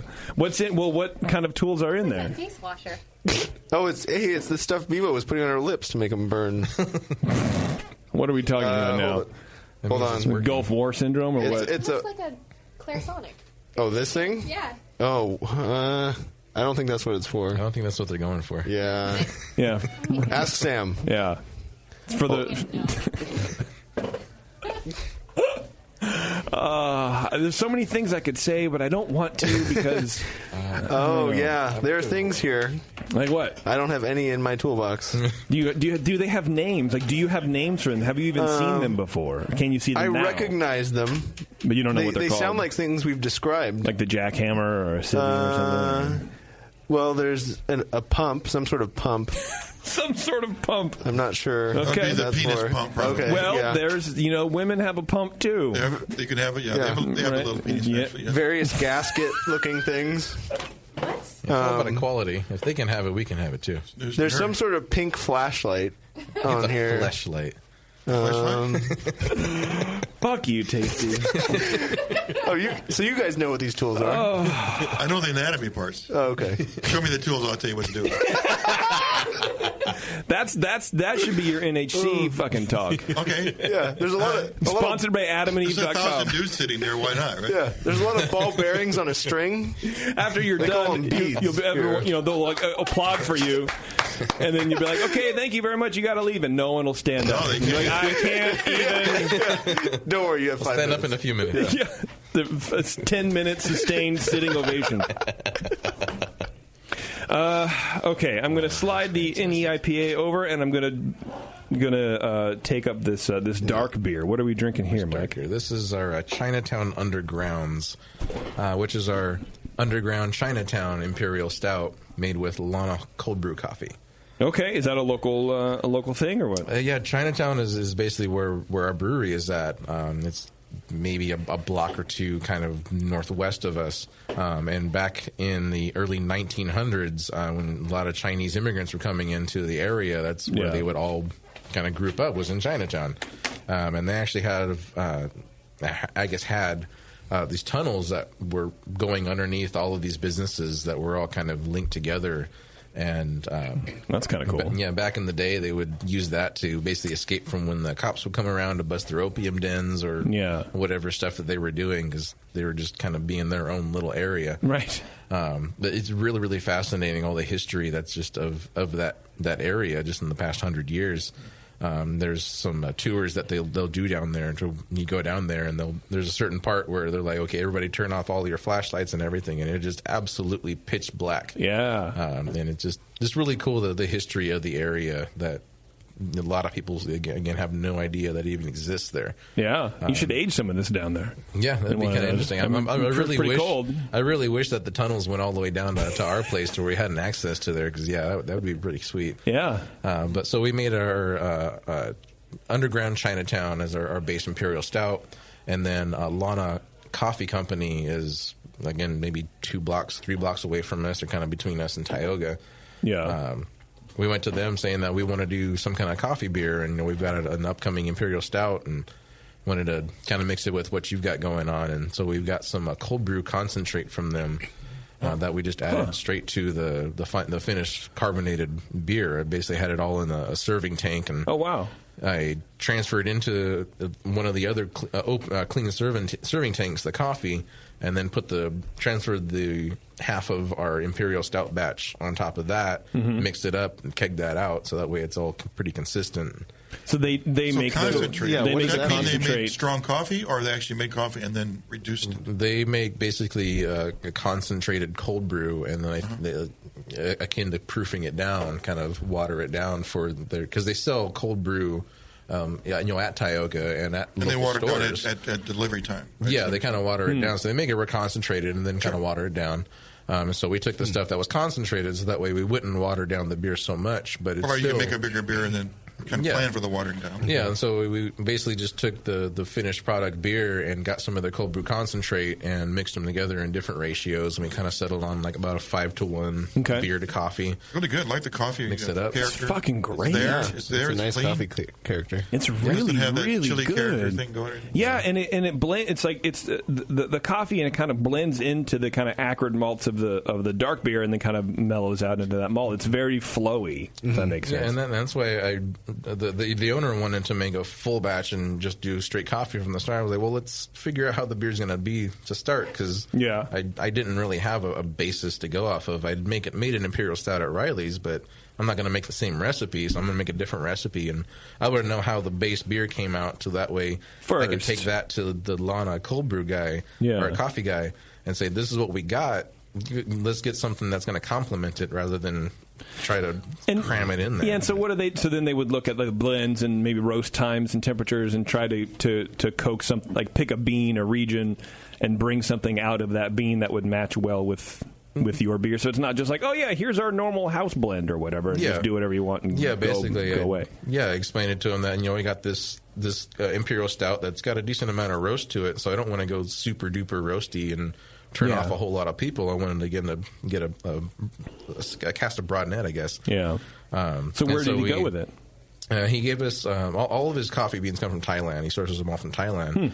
But he, as he explained it, he had some wet process and honey process coffee, where I guess they keep the outer layer. I think it's mucilage or some specific term. The berry, yeah. And it gives it a little bit of kind of a softer like sweetness that you normally otherwise wouldn't get. Okay. And one of the things I really liked working with Lana and doing this cold brew stuff is that Tioga and Pine and Palm, the other couple of local breweries, they use this coffee, but they use the grounds and then just put it in their secondary. They dry coffee. And ours is, we've been the only one that's used just a straight cold brew, and that's kind of part of some of the research I've done on the homebrew side is what do homebrewers do, and read a lot about using cold brew and how it really just smooths out the roast. But since I already had decent amount of roastiness on the base beer, again, I didn't want to go over the top. That's what I was going to ask you. Would the base beer have more roast? Would you, now that you have this beer in front of you, would you add more roast to offset the mitigating factor of the coffee on the roast? No, I like having the base beer with its decent amount of roast, and then kind of having this as kind of an alternate. That it really softened the roast. Oh yeah, definitely. So I mean, it's not hardly there at all. So I don't think. Yeah, and like on the base beer, I didn't bring that with me, but you taste them side by side. They're almost completely different beers, which. I wonder, and this might not be viable, this might be really stupid, so feel free to, tell me I'm a fucking idiot. But I wonder if it'd be really cool to have the base beer and then have the coffee next to it, and you can kind of add your own.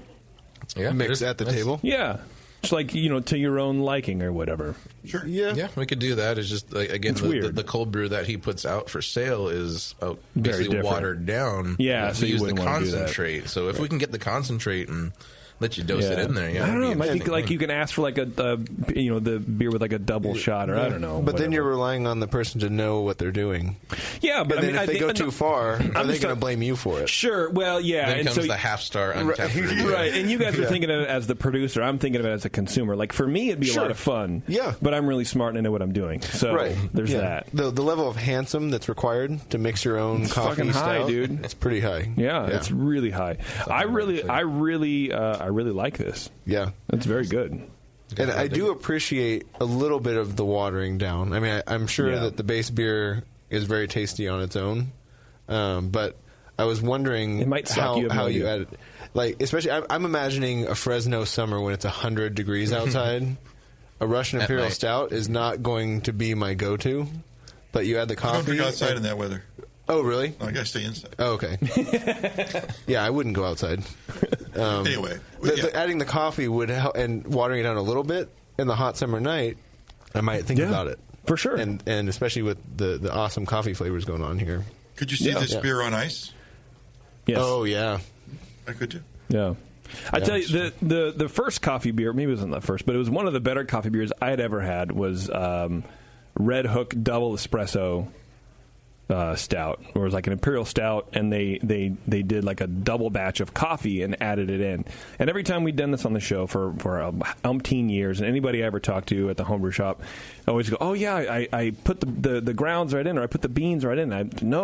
Take the coffee and add it. It'll water down a little bit, but you make it double strength. And because doing it like that, it gives you that full coffee thing. It's not just, oh yeah, I can taste it smells or it tastes like a ground smell, like freshly ground coffee. Well, that's fine, but I don't drink freshly ground coffee. I actually drink liquid coffee, and that to me is what it has more of that richer fullness of an actual cup of coffee. Like if you dry coffee, like what some people will do is just add the grounds to the secondary. Yeah, you get more aroma, but you don't get as much flavor. You don't get as much flavor. When you go to make coffee, you take beer out to do it because it's not right. Water's actually better. Well, and then you can run into that problem sometimes we've had on the show even of that kind of green pepper, green bell pepper thing. Right. And this kind of avoids all of that. It's the best of both worlds. The alcohol does a different extraction than, say, water does. Yeah.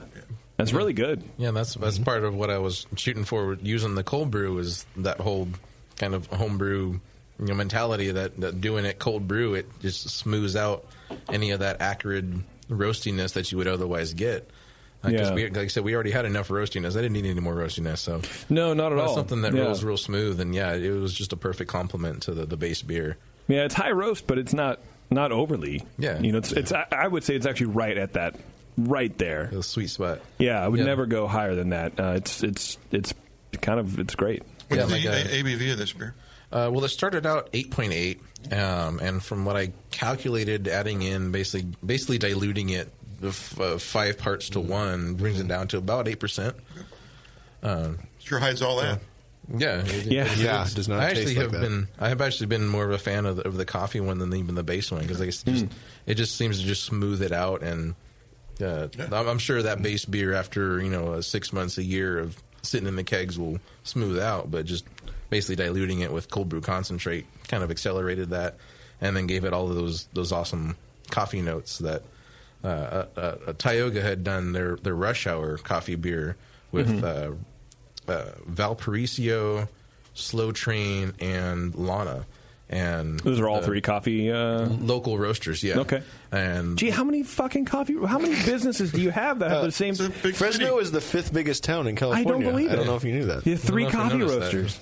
Yeah, Jesus. Well, I think Valparaiso's out of Visalia, but it's close enough. Close enough where you lump it in. Yeah, that's fine. We can lump it in. Okay, but yeah, that was kind of one of the I guess cool things, is that the People's Choice didn't go with the Lana. They're like, oh, sweet, well then we can use it, because we didn't want to use the same roasters as the place that's a quarter mile away from us. No, you don't want to do that. We don't want to be chasing after everything they do. We want to make our own presence.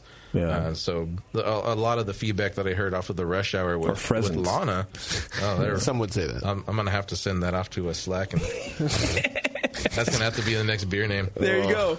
But yeah, we got a lot of feedback, or from what I heard from people, some of my friends that had gone to the rush day over at Tioga, was that the Lana stuff the coffee wasn't strong enough. It was just it wasn't, and I kind of like where this had come in to where like there's no mistaking. You smell it, it's coffee. I agree. You taste it, and there's plenty of coffee, but there's also plenty of beer there to where you're not just. I'm not even really a coffee drinker, but I've been pouring some of this in the morning to get my day started. Now you're a drinker. Right. Yeah, now it's making me really like coffee. I just drunk by then. Yeah, I'm a morning drinker. I don't drink coffee. Turns out I like coffee when it's in my beer. That's right. Yeah. Yeah, I could see why. Yeah, I could definitely see why. So, what other trends are you seeing there in Fresno, or are you trying to bring out? You got the cloudy IPA.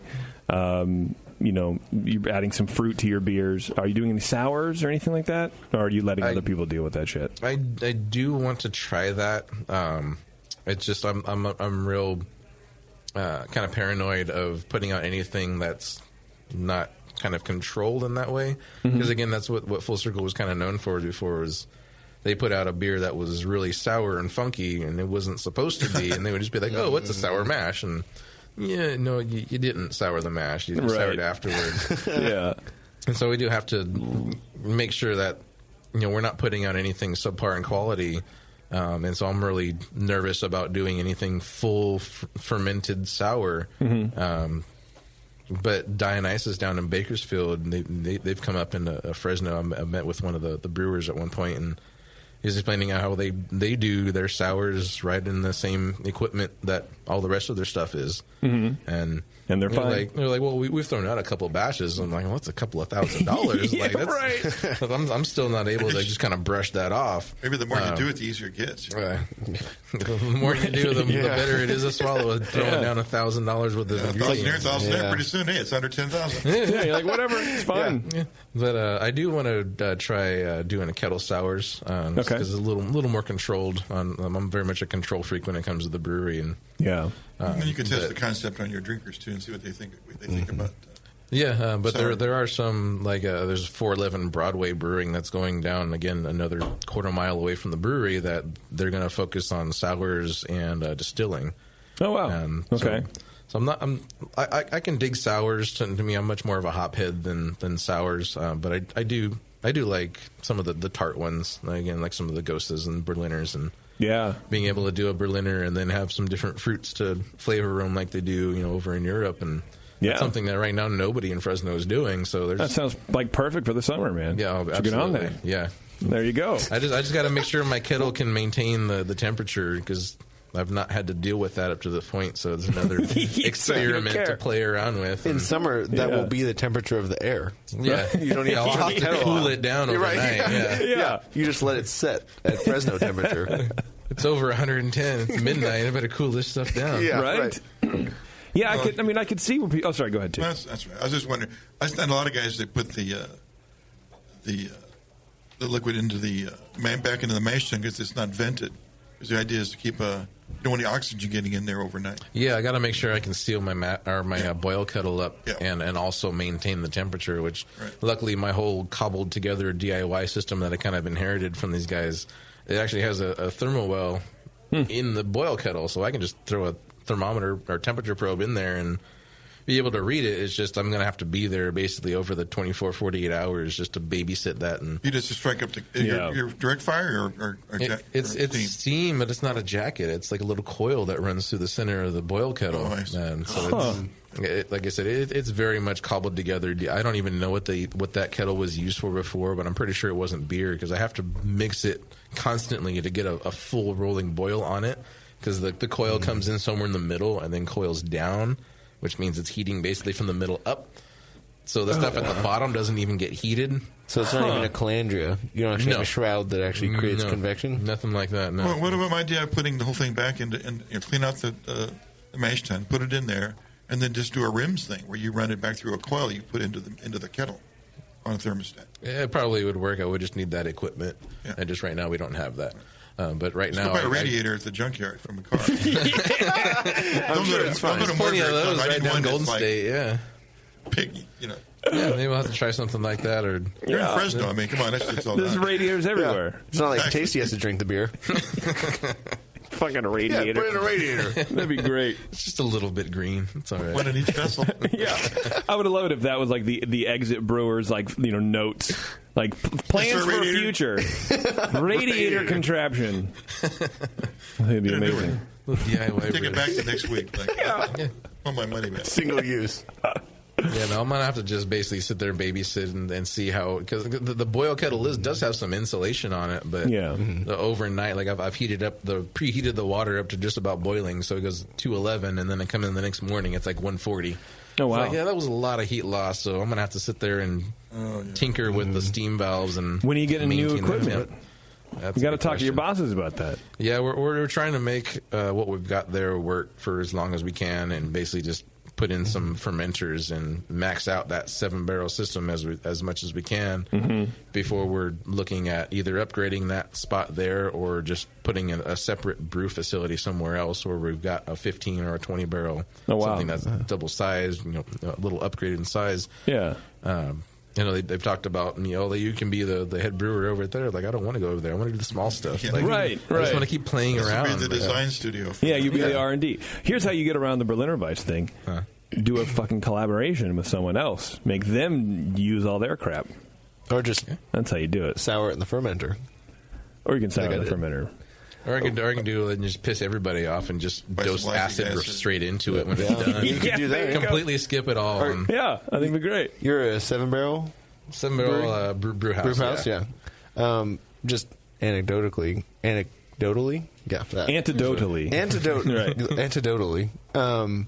When I did a Berliner Weiss, I knocked out at about 104, 105 in a 10-barrel batch. It cooled about 8 degrees overnight, just with ambient. So it was about 98 the next day.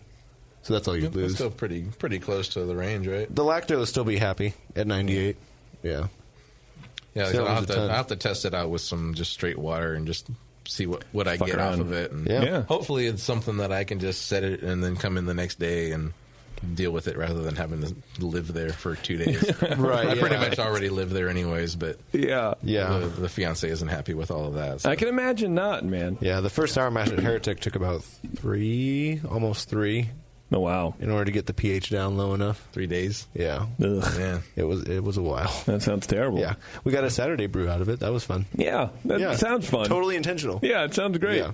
But I've seen some, like, I can't remember the brewery, but they make a shade as one of their Gosa. And they put out there, like, it's not kettle soured. Like, we just take a sample and we dose it with, 5 or 6 different organic acids, and acetic and tartaric and malic and all these different little lactic, all these different notes that you would otherwise get out of a natural sour fermentation in any way. Well, maybe not even then. It might just be pure lactic out of a kettle sour. Yeah, but they kind of...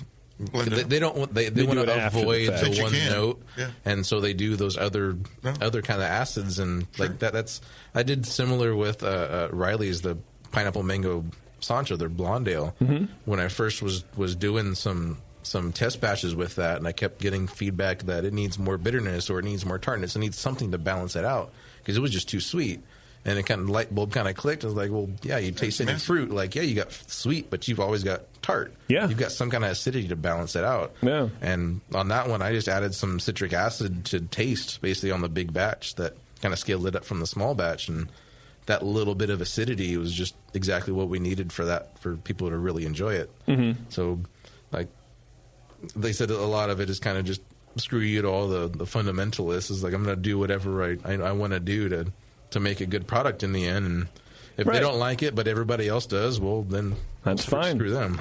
Yeah, you can either like it or join the party, or sit there and poo-poo it off to the side while the rest of us are enjoying it. Yeah, have fun with your 3-day brew day. Yeah. But I do want to try that just to do it the right way. Well, I think there's something to be said for tradition, and you try it because there is a different flavor. Maybe there isn't a different flavor. I don't know. I've never had this other one. Is it good? I'm sure the people that know it really well. I had only read about it, so I haven't tried it. No.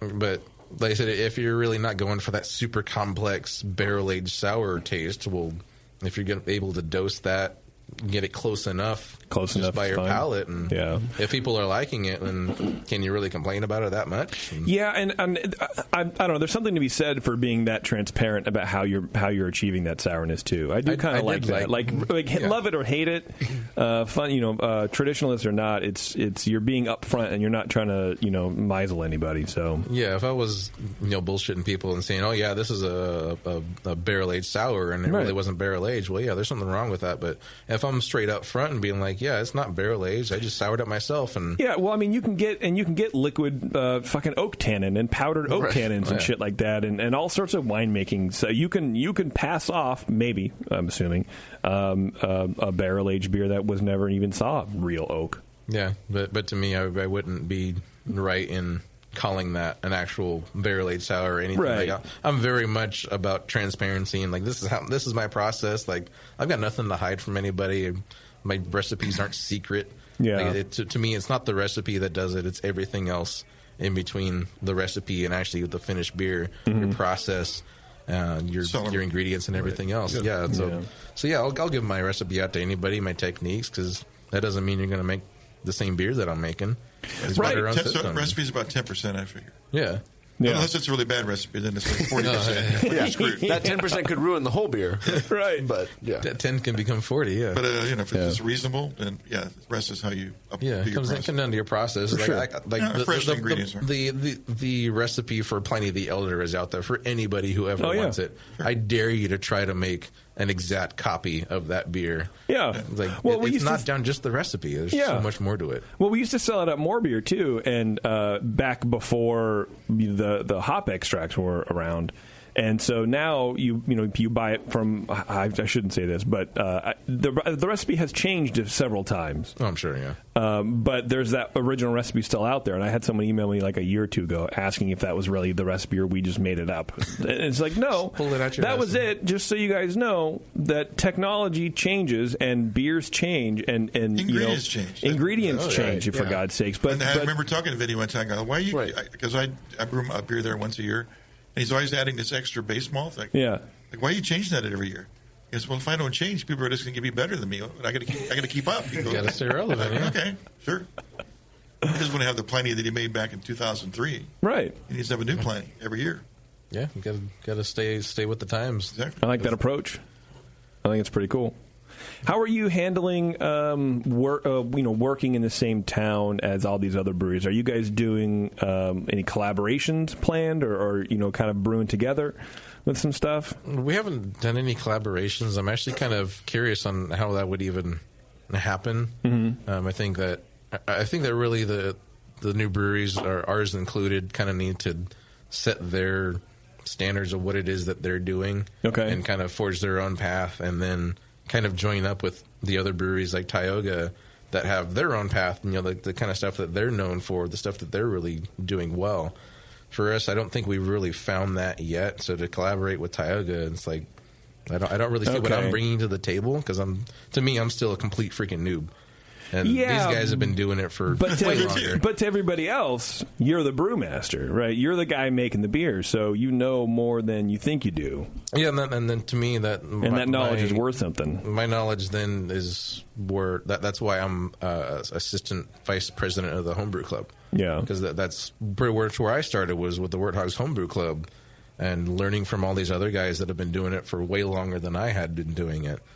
And that's kind of how I see giving back, as being an active part of the homebrew club and taking that same position as the guys that I looked up to, bringing that knowledge along to the guys that are just getting into it, and maybe they'll be pursuing being one of the brewers in the area, like a lot of my friends are, or maybe they're kind of the next generation that maybe a few years from now they'll be ready to open a brewery.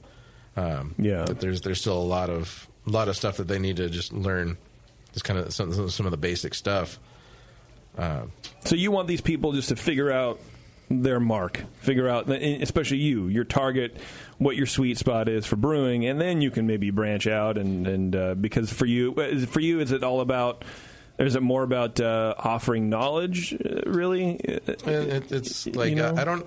Like I said, I don't really know what I would bring to the table with Tioga, because all of the guys that are involved there, they're at least on my level or way beyond. Yeah. And anybody, like some 41 Brewing or whatever the 41, like that, right? Like them, nobody knows. So typically maybe you go with some of their collaboration like that. What you bring is there's some thing you do differently that they've never done before, and vice versa. Yeah, you sort of you bring and you try to make a beer that's got some of that involved. Like you both have something unique that you do. Yeah, or just your palate. It might be in style. You know what I mean? Like, hey, let's collaborate on I don't know, a Vienna lager. Something you both neither one you make. You do lagers? Yeah.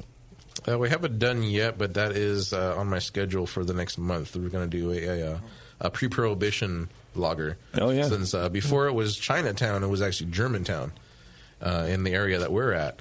And doing some research into the history, I'd seen that there was some pamphlets that were being passed out back in the late 1800s, before the turn of the century, to get German settlers to come to Fresno in the San Joaquin Valley, and they called it Sommerland, which is the land of eternal summer. Which, if you've ever been to Fresno, it's summer all fucking year. Okay, yeah. And so it makes sense. And surprisingly, that name hasn't been taken by anybody, and nobody does a pre-prohibition lager. Yeah, it's hard to find them, man, for sure. Because it's after prohibition. That's post-prohibition lager. Yeah. Warren, I don't think you could ever go to Fresno because I think you would ignite. Yep. I would just sweat into a puddle. Yeah. I think you would just spark. Yeah. It would be awful. That might be why I don't frequent Fresno. That's the only reason. Right. Yeah. I don't know. I think in the next year there's going to be half a dozen reasons to stop in Fresno. Yeah, it sounds like there is already. It's about to blow up. Yeah. It's really getting there. From the sun. I'm kidding. We're all about to ignite. The scene's about to get real hot. Yeah. I was going to go there. There was a homebrew club I was supposed to go talk at, and I couldn't make it so many times they stopped asking, I think. But you guys can go ahead and ask again. I'll come down. You kept looking at the weather? We keep looking at our watches like, he's supposed to be here. Spring or fall. He said he was going to be here. We're thirsty. Well, Mike, I'm glad that you made the trip, man. Yeah, I'm glad you brought the fun. beers. They were delicious, and I think we had a good time hanging out, man, and talking beer in Fresno. First one, yeah. Look, man, it's just about the appearance, but God, it smells great. Well, do you never drink orange juice, or I do. I do. Just pretend it's that, and it's got 6% alcohol. I can't drive. I've had a lot of orange juice. No pulp variety. Pretend it's a mimosa. There you go. See, I can drink mimosas. Yeah. But does it just need like some extra carbonation? Or? Maybe if you carbonate it a little bit more. And I don't know what it is, right? Like I want to be accepted, and I want to know what everybody's like excited about. But it's like when I see them on Instagram or whatever, people like to post these fucking beers, and it's like dishwater. And they photograph terribly. They do, and I look at them, and literally my stomach goes glug, glug. Yeah. I can't get behind it. You look at it in person, and it doesn't look so bad. But then you put a flash on it, and it looks like dirty dishwasher. Like, stop taking pictures. Turn your flash off. Yeah, when you put light on it, those little particles explode with light. Yeah. There's a reason they put that stuff in cans and not bottles. Yeah, that's true. Mike, Full Circle Brewing, you can go to, I believe it's fullcirclebrewing.com.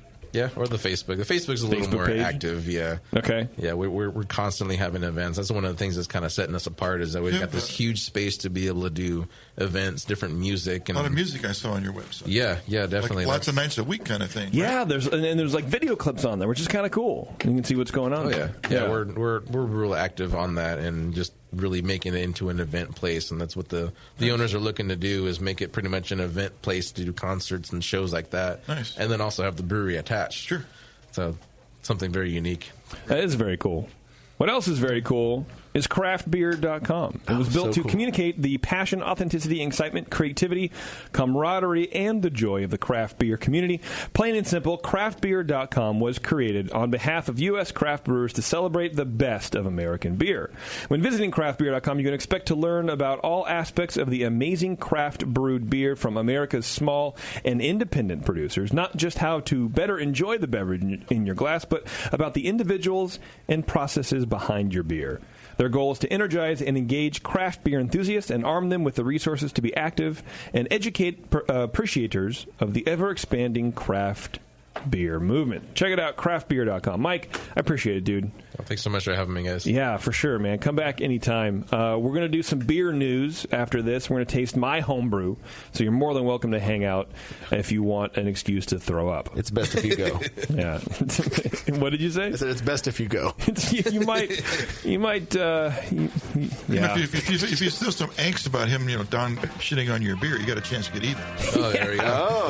Hang on. It's the session. We'll be back. You're listening to the Brewcasters on the Brewing Network.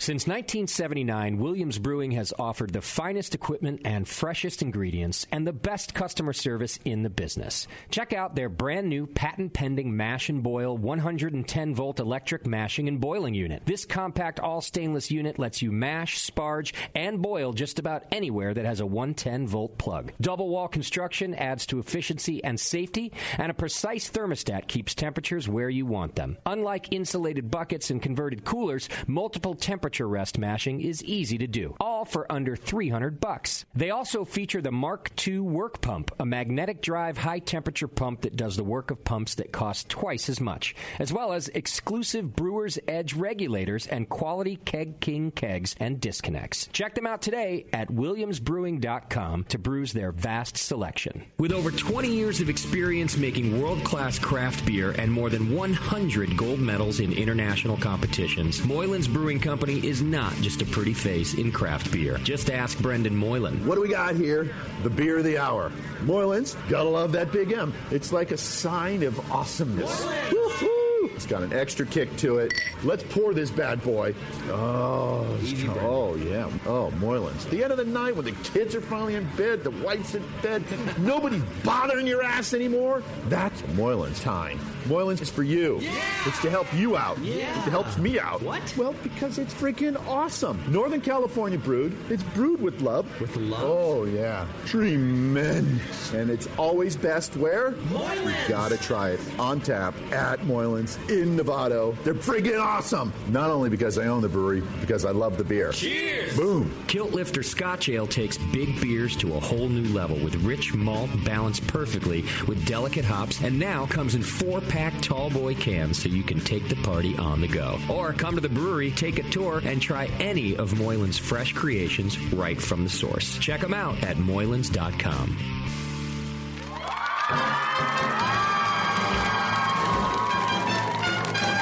BN Army, have you heard the latest at Hop Tech? Since Hop Tech has doubled in size after a huge expansion, Jade and Roberto can stock even more of the best quality homebrewing supplies and equipment.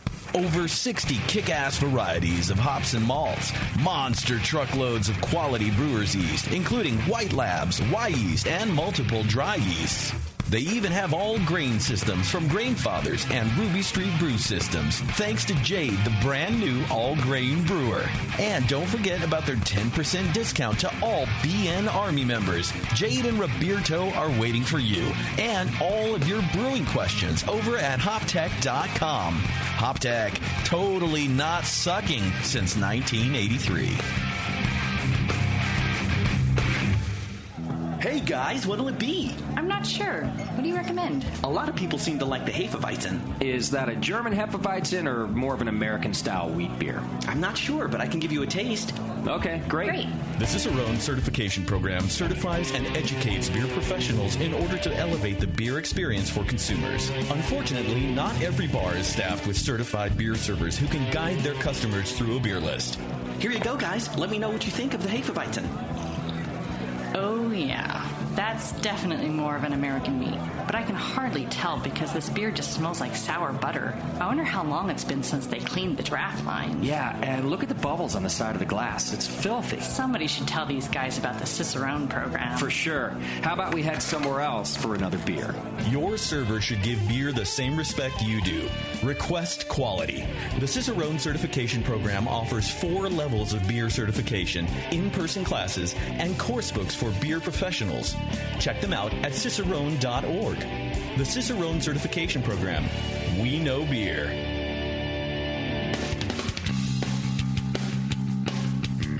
Hey, my brewing brothers and sisters. This is Jamel Zainashev, and I want to tell you about Heretic Evil Twin. You might be familiar with my homebrew recipe, which uses massive late hopping to create a balance between the malty sweet and the hoppy bitter, along with an outrageous malt and hop character. I wanted a beer with the same bold hop and malt character, so we played around with the homebrew recipe until we were able to make a great commercial version too. We've created a beer rich in malt character, full of caramel, toast, biscuit, and an ever so subtle roast note. On top of that, we piled in an insane amount of Citra and Columbus hops flavors at the end of the boil as well as in dry hopping. This damn-the-cost approach to hopping gives Heretic's Evil Twin a great blast of citrus and tropical fruit that can't be matched by any other hop. The result is a bold, malty, hoppy, but easy-drinking beer. This is our top seller, our flagship beer, and I couldn't be prouder of it. Cheers. To find Heretic beers near you, click on Find Some at hereticbrewing.com.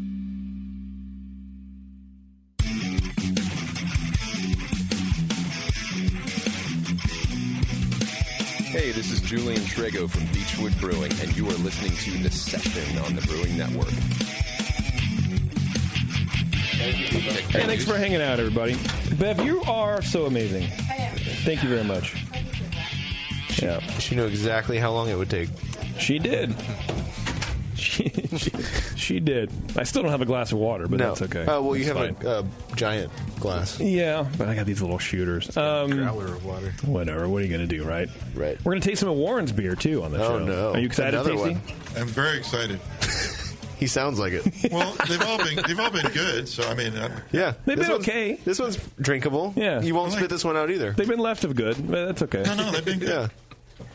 Yeah, this is the new Vienna Lager just on tap today. Do that. You don't have to do that. But yeah, fresh out of the tank. Okay, then go ahead. It's no slow clap, but it's a different one. Okay, so means it'll sell these are fast. oatmeal stouts. Right. These are my beers, and then these are the Grodziczkis. Do you hear that hiss? Anyway, Neshiminy Creek. Actually, these guys are going to be on the 417 show. They're pretty awesome. They've been on the Philly beer map scene. On the Philly beer map since 2012. Sorry, I've had some beers. They are 3-time Philly Beer Scene Magazine Brewery of the Year, 2014, 15, and 16. 2-time GABF Vienna Style Lager Medal winner, 2013 gold, and 2016 they won the bronze for that. Also a bronze for their smoked lager in 2016. So they're winning some awards out there in Philly. They've expanded and recently renovated their tap room with 24 beers on tap, 18 of which are rotating and seasonal or limited beers. They have a variety of styles, from hoppy double IPAs to sessionable and poundable lagers to oak fermented saisons and sour beers, plus brewery tours on Saturday. They have a new second location opening this spring. Check them out, NeshiminyCreekBrewing.com. If you're out that way, check them out. They're good dudes. I can't wait to try their beer. I hope to God they have a Vienna lager and they ship it out to us. That's going to be amazing, Warren. Yeah, if not, we should cancel them. We should cancel. Hey, Jeremy. Go jump off a cliff with your no Vienna lager having ass. Oh, and on the Jamil show, I said, email me a picture of you there, and I'll send you a sticker. Tasty sticker. Oh, nice. Yeah. That's cool. Yeah. Give me this. Through April. Bev, you... That's poor. So this is my oatmeal stout. Oh. The one that, is it the more beer recipe? No. That's it's totally different. But this was bottled in my fucking janky-ass bottling wand method. Poured it out reasonably. So. Your Teflon wand. It has some decent carbonation to it. Left. Sort of. It has no problem with carbonation. And she didn't pour my fucking water, Bab! They would not say this beer is undercarbonated. Yeah. They would not, right? No. How is it? Is it all right? Be honest. But not too honest. Yeah. Good luck. Be 75% honest. Good luck with Hope you. you're judged early in the flight. Right. No, it's actually very clean, which is, of course, when you send a beer to competition, clean's good, right? Yeah. So that's what they're looking for is flaws. It's in the normal oatmeal stout category? Yes. Okay. Yeah. So I bumped it up. It's not the recipe I worked on forever and ever. Why would you change it now? Because I was talking about it on Dr. Homebrew. Actually, I brought the original in. Overanalyzed. Yeah, those assholes. And we got some advice. And I kind of realized that I'm brewing it for me, but trying to enter it into this category that it doesn't fit in, because it's not roasty enough. I don't like a lot of roast in my oatmeal stouts. I don't like them at all, and so I kind of knocked all the roast out of my stout and went pale chocolate. Mm-hmm. And Brian, I think, was the one. He goes ditch the pale chocolate and just go chocolate, because it has some roast to it. But because I want that. I want it to be evident that it's a stout, and a lot of the comments I was getting at NHC was it kind of tastes more like a porter. And so, for competition to go into the oatmeal stout category, yes, swap it out to a little bit swapped it out. malt. Yeah, I actually also swapped out the crystal malt for British Crystal. to kind of get a little more of that mid-palate mouthfeel, because I felt mine was a little watery. Because in the past, that recipe would only get 35. Maybe I think I topped out once at a 40. We're using Breeze crystal malt, or what yeah, before? American Crystal. Okay. Yeah. The crystal malt definitely has a big part. Yeah. So specifically brewed this for competition. It's maybe a little too rich for me normally, but Bevo brought me water. Wow, she didn't bring me water. No. Oh, is this your glass? She's glaring at me for? Like she's shoving it right in your face. That was a death stare. Well, that's a good strategy where you change the recipe up a little bit to make sure that it's more in style. Yeah. And once a beer is like, if it tastes good, the judges are like, and it's close to style, they won't even mention style. They're more about how good the beer tastes. Is it close to style? Yeah, it's close enough for me. Yeah. All right. It's definitely a stout. Mike, what do you think? I really dig the aroma on it. Just like really creamy, I guess, aroma. Yeah. I wouldn't say quite banana, but it reminds me of when my mom would make the vanilla wafer banana pudding. Just that real sweet. It's probably more vanilla than anything. I don't have the best palate in the world to pick out things, but I did really. Okay. I'm joking. Asshole. Yeah. But I did the aroma. Vanilla wafer, really, I think. Like rich. I could see vanilla that. Yeah, I could see that. Yeah, it's very pleasant to drink. Oh, and I used English ale yeast on this. So chocolate malt was the darkest malt that you used in this beer? No, I also used German Prinz. The Black Prinz, yeah. Black Prinz? Okay, so it's essentially a dehusked. Yeah. I use that too. Yeah. I got Black Prinz and the German Prince mixed up, and that's something that should never happen. No, that doesn't happen. No. I think you might still have a lack of roast issue. God damn it, Warren! from a competition perspective. Yeah. Okay. Really? On an oatmeal not stout? saying I don't like. Oatmeal stout is the one that's I don't like this beer and wouldn't drink it. Yeah. I think it's a very tasty beer, but if I'm judging in a competition, which you are right now, I would be looking for a little bit more of a dark malt character. Okay. So say you had, for instance, in judging, you might have had two beers that were actually a little bit over roast. Exactly. By the time you get to this beer, you go like, right. What's this? Exactly. Someone put a fucking porter. Yeah. Exactly. Yeah. Exactly. I'm thinking if it comes late in the flight, okay, and it come to this, it might run into issues with the roast character. If I make it into the second round, do you think I should bump the roast up? Are you going to rebrew it if you? Yeah. Okay. Yeah.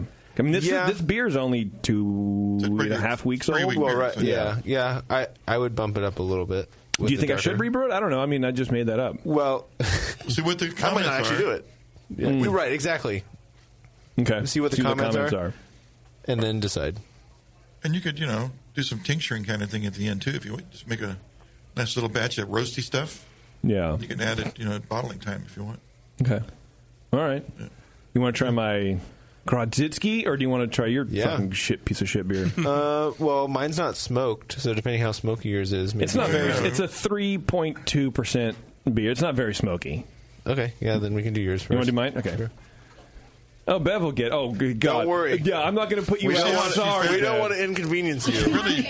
Don't worry. Yeah. See your jump up? Yeah. Yeah. Took like 5 minutes, but it was a jump. Right. We're still waiting, but it's a slow jump. You jumped. Yeah. I did make an oatmeal stout. You can pour recently. mine in that one because I blew it in it. Yeah, I made an oatmeal stout with a Ceylon cinnamon in there and toasted 50 pounds of flaked oats at home, which took 2 goddamn days. It was the worst idea ever. 50 pounds? Yeah, dude. I did 14.4 ounces of this and toasted it, and it took about 15 minutes. So, yeah, I could see that sucking a lot. Yeah, it was a terrible idea. The beer came out pretty good, but it was terrible. I was going for an oatmeal raisin cookie, and so I added a little bit of Special B. It wasn't nearly enough Special B for it to come out. Yeah, but the rest of the beer came out pretty good. It wasn't quite as rich as that. I think the spice kind of cut through it a little bit. Okay, but all right. It was definitely just a shot in the dark experiment. I actually had never made an oatmeal stout before that, so it was. Would you do it again? I would change it up. I think I used too much oats because there's zero head retention whatsoever. It's like 30+% oats. Oh, wow, Yeah, no, way too much. Yeah. So, yeah, I would definitely cut that back some more and maybe put some flaked barley to get that signature head retention on it. Okay. But yeah, that was one of those that was just a shot in the dark experiment. Let's make something that maybe is like an oatmeal raisin cookie, and the raisin didn't come out, so like, okay, well, it's an oatmeal cookie stout, and just kind of went off of that. And why not? Yeah, why not use that cinnamon from Sri Lanka? That's a little different from what you're used to on like a big red stick of gum or something. Yeah, so it's not nearly as pungent, but it definitely has enough cinnamon to it. I just threw a half pound in at the end of the boil into some bags, and sounds good. It was interesting. Yeah, definitely try it out and refine it next time. Awesome. Yeah, Matt Sanger, the brewer down at Danville Brewing Company, does an oatmeal raisin stout. That's he's been tasty. doing it like as a home brewer too. Right? Yeah, he's kind of grew it up. Yeah. He did a commercial batch this fall. Yeah, one of their first batches. And I haven't had tasty. it. But yeah, it's pretty good. Yeah. Speaking of pretty good, what do you think of my Pivo Gordzitsky? Yeah, when's the Vienna coming? Shit. I don't know. Mike, you brew a Vienna? Because Warren wants a good one. Right, yeah. Whenever there's a good one, let me know. Not yet, but apparently I have to. I mean, so this is a 3. So the top of the style for this is 3.2, and I made this 3.3. So it's got a defined style in the BJCP? Yeah, on the historical. It's like 27E or some bullshit like that. For what style? Grodzitsky. The smoke beer right here. Oh, Grotzer. Yeah, there you go. Yeah, I gotcha. Yeah. That's the new style in this. Yeah. The new guidelines have it. The new guidelines have it, yeah. So I intentionally pushed it a little bit. It seems bigger than 3.3. Well, that's good. It's 100% oak smoked wheat malt. I bumped the IBUs up by like 5, over the thing, just because I feel like this beer. Normally, if you have it, I made it at like 2.8, and it tasted really thin. This tastes very thin, but it's not like I don't know. I feel like to stand out with a beer like this in the historical category, which covers like London Porter or whatever the fuck. Yeah. I think you need to be a little bit beefier than the style. I don't know if that is going to serve me well or not. I think it will. Yeah, especially on a smaller beer like this, being at the higher end of the style. Yeah, is definitely a smart idea. Almost on every style, you want to be at the higher end of it. Or if not, exceed it a little bit. Yeah, you want to make sure that those flavors hammer home for the judges. Right. If you're just making it higher in alcohol for just the hell of it, there's no purpose to that. But for flavor, malt flavor, hop flavor, make a bigger beer. But outside of competition, this is pretty damn good. No, thank you. Thanks. I'm pretty pleased with it. What do you think about it? I'm not familiar with the style. It's a good beer. It's clean. I've had two examples. One from someone on Dr. Homebrew, and then one that I made. So I don't know either. Actually, that's a lie. But you can find one at the store. You can? They're hard to find. Yeah. It's like I forget the brewery name, but I think it's called like 1806 or something. I don't know. It's in a taller, but you can find it at Monument actually. Oh, really? Yeah. Okay. Every once in a while. And this clarity is normal for. I mean, is that within the style? I no, 100% wheat. It's supposed to be brilliantly clear. Brilliant. But I added a bunch of biofine, and this is as clear as I could get it. Which I posted a photo on my Instagram, or whatever, of like a side by side. Thing was fucking murky as fuck, like super super murky. And this is as clear as I could get it. So I think I'm going to lose a point, maybe. But I think it has to be an asshole to ding me a point on that. It's a little. There's a slight haze, You're a but you can clearly see to the other side of the glass. Yes, you can read through it. Yeah. But it is not brilliant. It's not brilliant. It's not brilliant. No. So I don't know. I mean, I hope your kid fails. How do you do your first grade? How do you do your biofine dosing? You just. I just put from the hip. And... Yeah. I just read the thing where it was like a quarter tablespoon per 5 gallons, and I'm doing 3-gallon batches. So I just started with that and left it for a day, and I didn't really see anything. It's like, well, fuck it. Then I jumped up to 1 tablespoon and shook it up, and then the next day I got this. So I'm like, okay, I need to keg this thing, or I need to keg it now. So I've been using a Nalco, which is basically just the no-name version of biofine. It's colloidal silica, same idea. But I'll take a sample of the base beer after I've cold crashed it to where it's as clear as it's going to get on its own, and then dose it with different rates, per barrel to get an idea of you do like a bench trial or whatever. How clear it's going to be, but also then how solid does it settle out? Because if you use way too much, you'll get super duper clear beer, but you'll throw away half of your batch because it's so fluffy at the bottom. Right. So that's where I've kind of had to dial it in with something like a Clusterfugle, the cream ale, and that's where it takes a little bit longer, and that's part of why I like those hazy IPAs, that I'm able to turn them around super quick and not have to wait for them to crash out. Whereas the cluster, now that I've got an idea that I can throw in however much of Nalco it seems to take per batch and get it pretty clear, but the first initial trials, I'd pull a sample and dose it with different rates to see not only how clear it got, but how solid it settled out. Yeah. And I've had to do that for different beers, and it's been pretty different in dosage on that stuff. Well, you're better at math than I am. Remember that. Possibly, yeah. I just wing it. I mean, dude, I bottled with a fucking bottle filler wedged up a picnic tap. Or not even a picnic tap, but that's right. That's how I bottled with this. And I used Teflon tape to seal it. I'm not very good. What do you think of the carbonation level on this? It's supposed to be like very effervescent. Yeah, I think that could be increased. Yeah, it is a little creamy, but it's not in a bad way. I mean, especially if the style guide says effervescent. Yeah, this is not that. Yeah, no. Yeah. Well, maybe if someone didn't lose his fucking beer gun. Yeah, I already shipped it. Hey, More Beer is how far from your house? And bless you. Too far. Too far? Too far. Sorry. That's on me then. Yeah. Well, anyway, those are my NHC entries. Yeah. I think I have a good shot. I don't know. I got a chance. Yeah. I mean, how many other Krasinskis are there? By definition, I have a chance. Like Dumb and Dumber. Yeah, I got a chance. So you're saying there's a chance? Yeah. Well, see, and I don't know how they're going to do it. I mean, do they lump all of the historical beers on one flight? Right. What's the major category? It's a subcategory, yeah. Category of what? Hybrid or something? Historical beer. Historical beer. It's like 27. Then, based on like the size of the competition. Yeah. Yeah, like I assume the first round of the national competition. Here, I would expect to be like 8 to 10 beers in this category.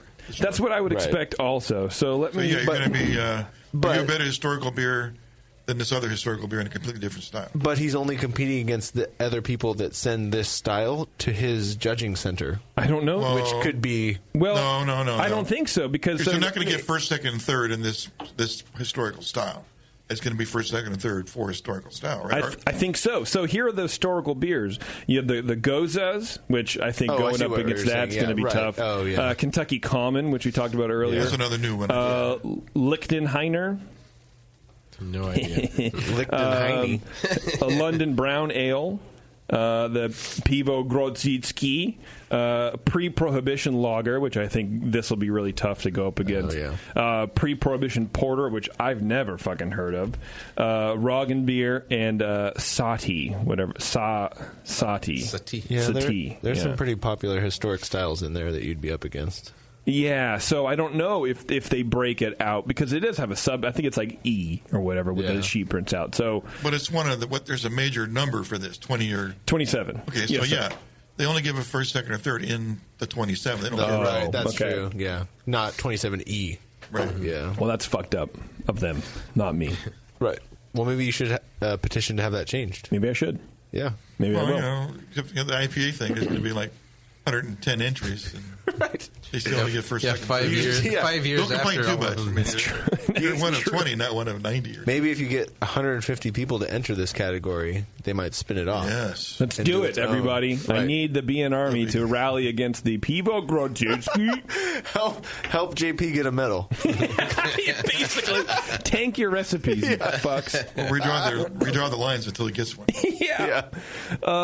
Thank you. That'd be nice. Yeah, well, then we'll throw all the other guys out. Right. Then we'd be like, register ahead of time. Then we'd be like the GABF. That was a joke, by the way. What is this beer that you brought us, Warren? Before we get to beer news, real quick. Right. We can leave. So it's a Vienna lager, not like the one that we did last year at Sierra Nevada. Yeah. Kind of the opposite end of the spectrum. A lot lighter in color. Yeah. And pretty malty, just hoppy enough to kind of crisp it out at the end, so it's not super cloying and it makes you want to drink it more. I think, anyway.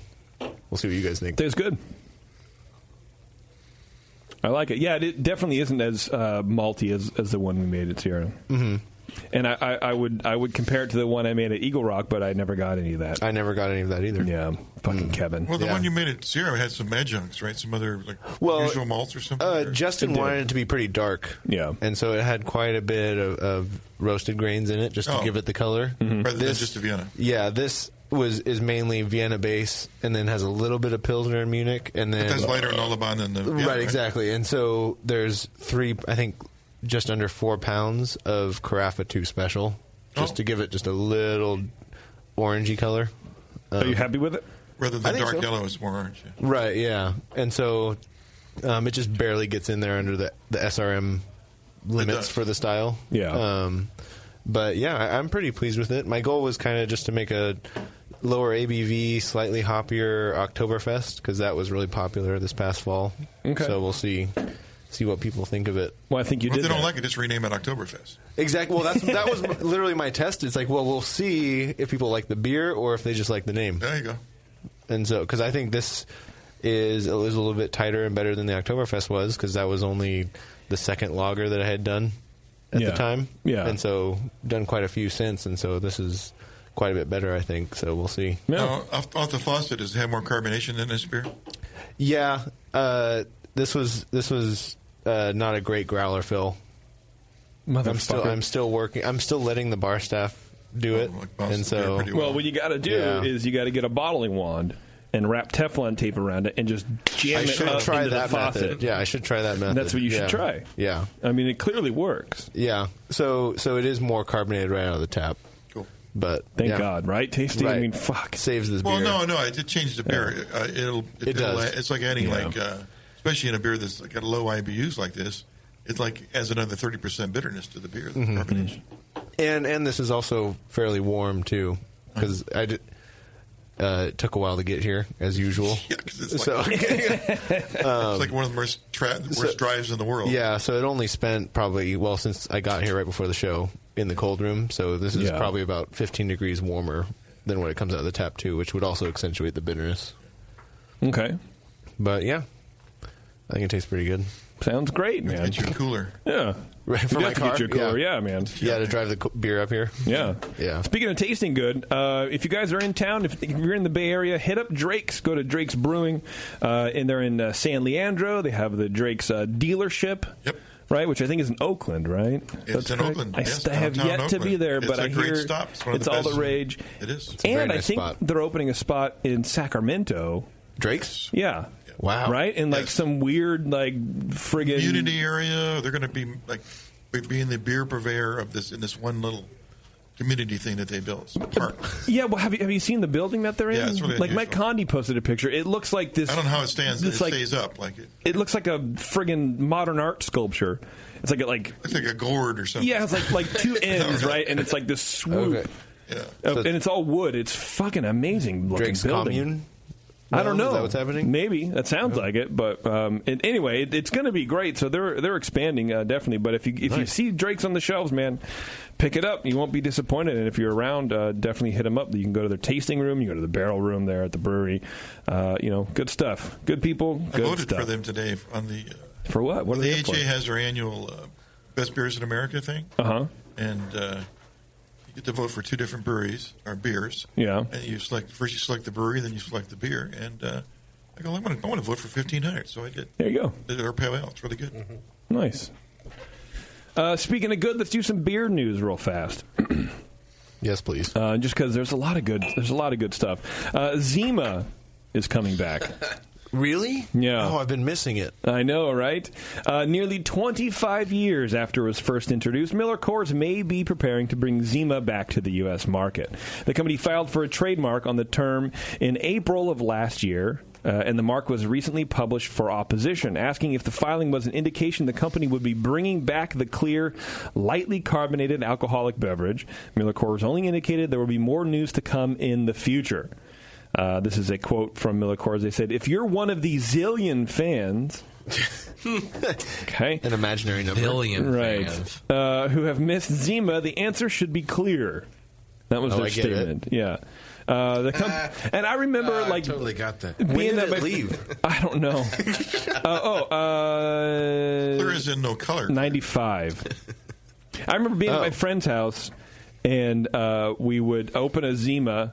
Yeah. And drink like half of it, and then fill it with water, and because there's a twist off, and put the cap back on. And we never got like really in trouble for it, but I think it's one of those things as parents are like, really, you fucking idiots. I didn't know.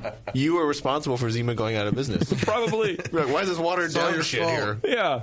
Their trademarks on Zima and other related products were canceled in 2012. It was the first, quote, malternative beverage introduced to 3 test markets in 92, expanded in 93, then taken national in early 94. They blah, blah, blah, blah, blah. I don't think I've ever had one. What is it? Anybody had it? Mike's Hard Lemonade with less lemonade. It's just clear. Oh, it has a lemony kind of character? I don't really remember. I was 9. All the alternatives when it went off the market, so I think they do. Well, they had a Zima Citrix in 98, which I think was like a citrusy thing. I don't remember it, to be honest with you. I can't tell you, but they should be clear, Tasty, that we're really. How about a New England Zima? New England Zima. Looks like I know what I'm working on when I get back. Yeah. Oh, I'm sorry. New England style Zima. Discontinued in 2008. Following the formation of Miller Coors joint venture, but it continues. So basically, it's Obama's fault, right? Thanks, Obama. But it continues to sell in Japan and other international markets. Okay. So interesting. You know, so Coors has to refile. They have to refile for the trademark because they abandoned it, I guess. And if I had known that, I would have filed for a right. Might as well lock that thing down, dude. Jesus. Then you could make so much money selling it back, right? To Coors. Oh right my now. God, forget about it.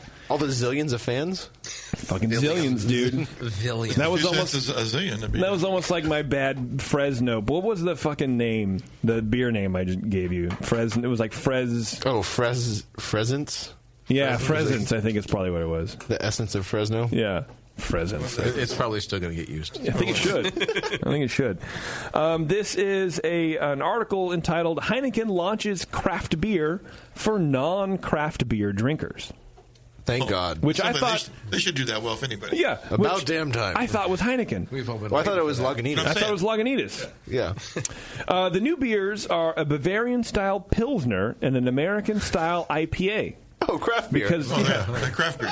Because there's not enough American-style IPAs out there in the world. Never heard of it. Or Pilsner. They're being rolled out this month under the Maltsmiths Brewery label. Apparently that's owned by Heineken. Sam Fielding, who heads up the new beer team at Heineken, said the company could have a positive impact on the sector. For although people were talking about and experimenting with new beers, around 75% of beer drinkers had not yet tried, quote, and this is literally in quotes, craft beer. 75%. 75% of people who drink beer have not tried, quote, craft beer. Wow. Were they in Fresno when they asked that question? It might be. Okay, let's assume that they did a completely random, who knows where this was done, right? Sam Fielding, this is a quote from Sam Fielding. He says, "This is about getting curious beer drinkers into the category and expanding their repertoire with more flavorsome beers. Which will be a springboard for them to discover beers from the 1,500 breweries in the UK," he says. I wonder if this is only in the UK then. No, it might be. It might be. They spelled flavor with a U, so... So that's 25% thing, 75, that's UK. That's UK, yeah, which makes sense over there. Mm-hmm. I'm sure they're heard. If a 25-year-old goes in a bar with other 25-year-olds around here, you're going to be drinking craft. You're going to be drinking craft beer, yeah.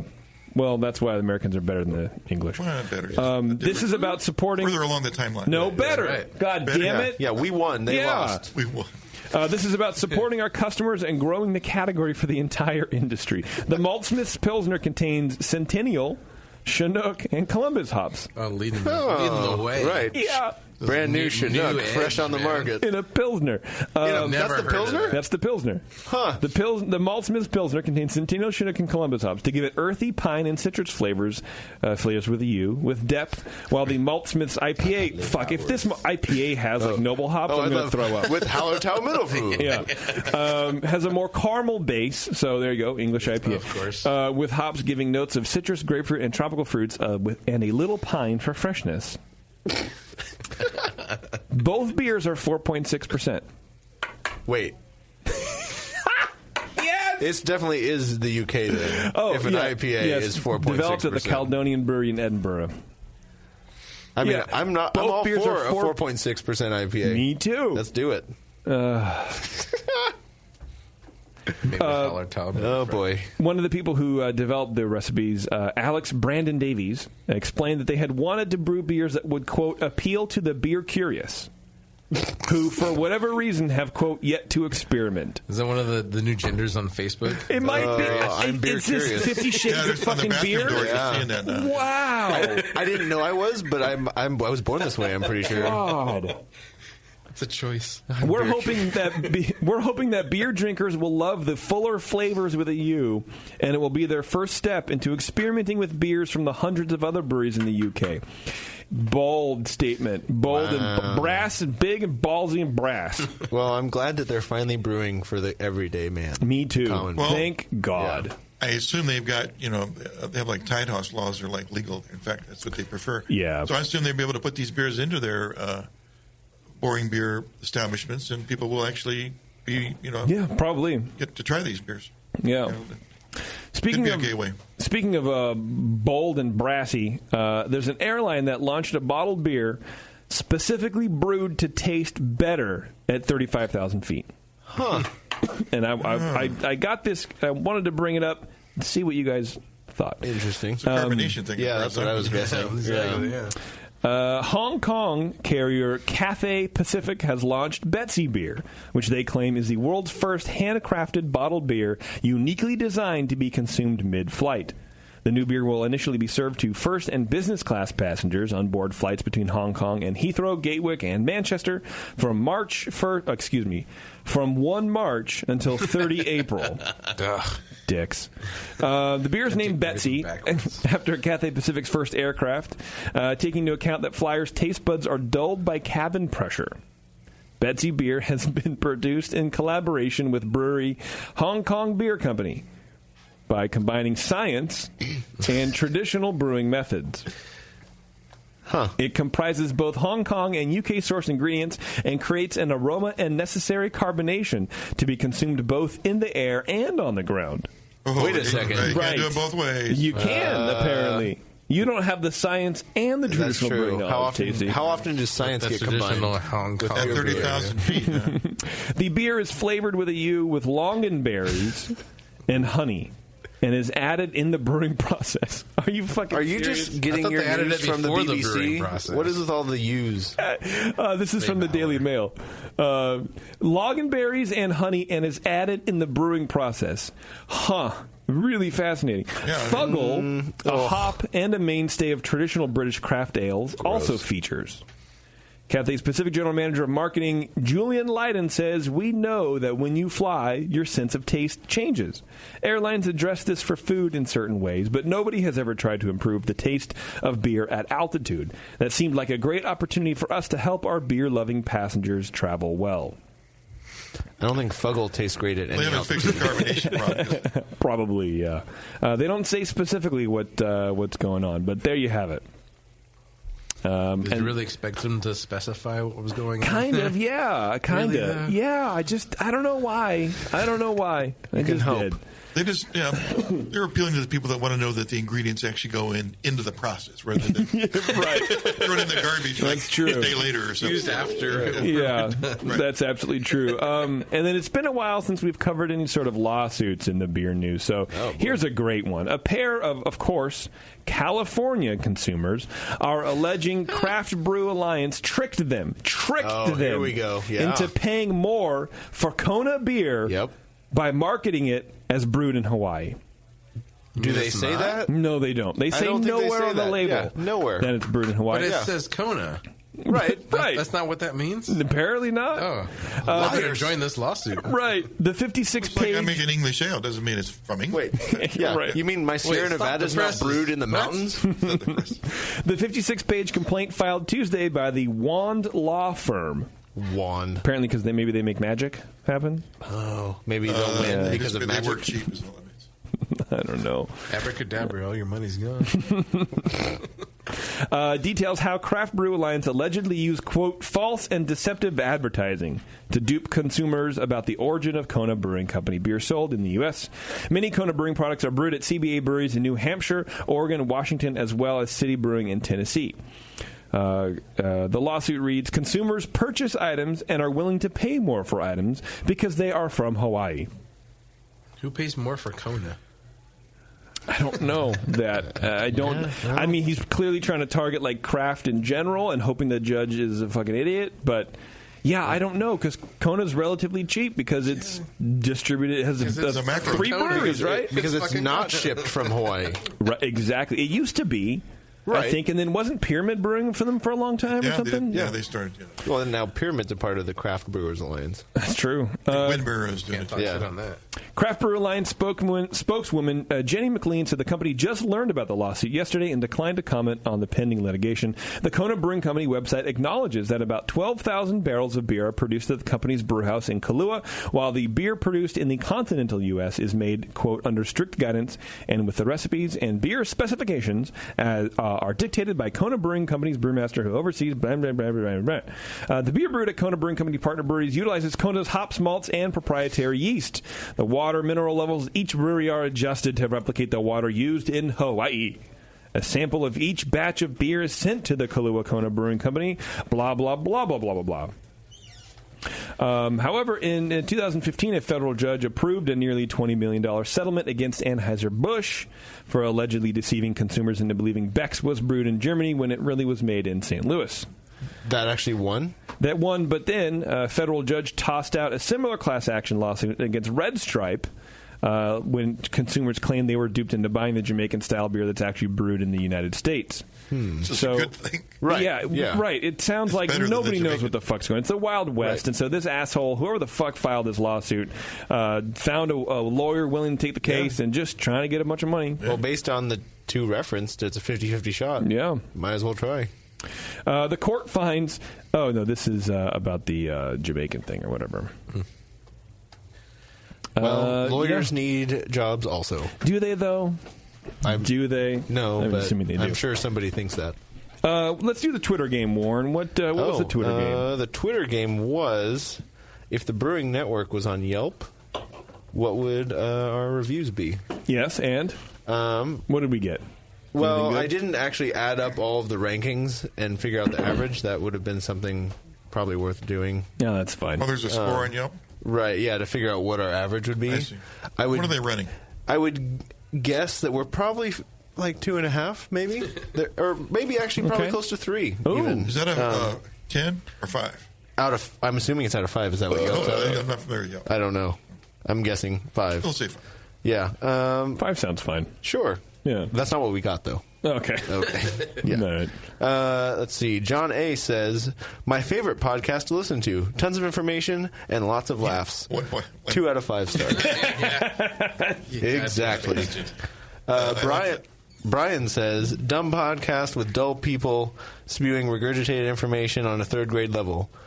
Rating 5.0. So they get it. They've been on Yelp before. Both very consistent. Yeah. Here we go. Jesse P. says, I was pleasantly surprised as I had very low expectations, but the manager was nowhere to be found. Yeah. 2 out of 5, he says. Okay. Let's see. Funny, informative. Or Adam says, funny, informative, great example of the podcast style, but I prefer YouTube videos. 2 out of 5 stars. Yeah, of course. You have your computer set up for the swipe is upside down for me.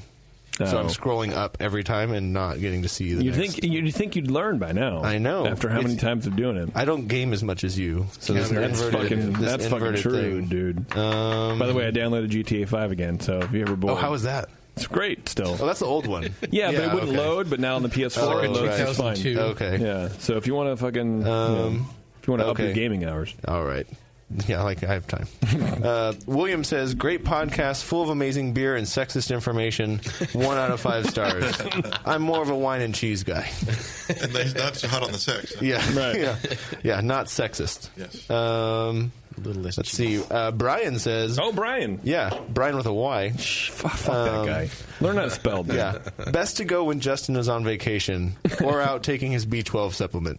Should be fine 98.23% of the time.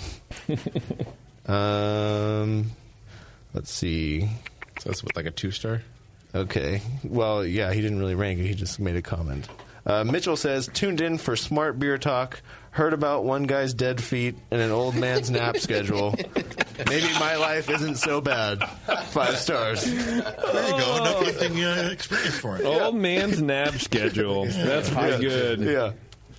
Peter says, I'm not sure what a beardy is, but I know I want it nothing near my beer. 3 out of 5 stars. Yeah, I feel you. Yeah. Jason says, no Four Loko on tap, false advertising.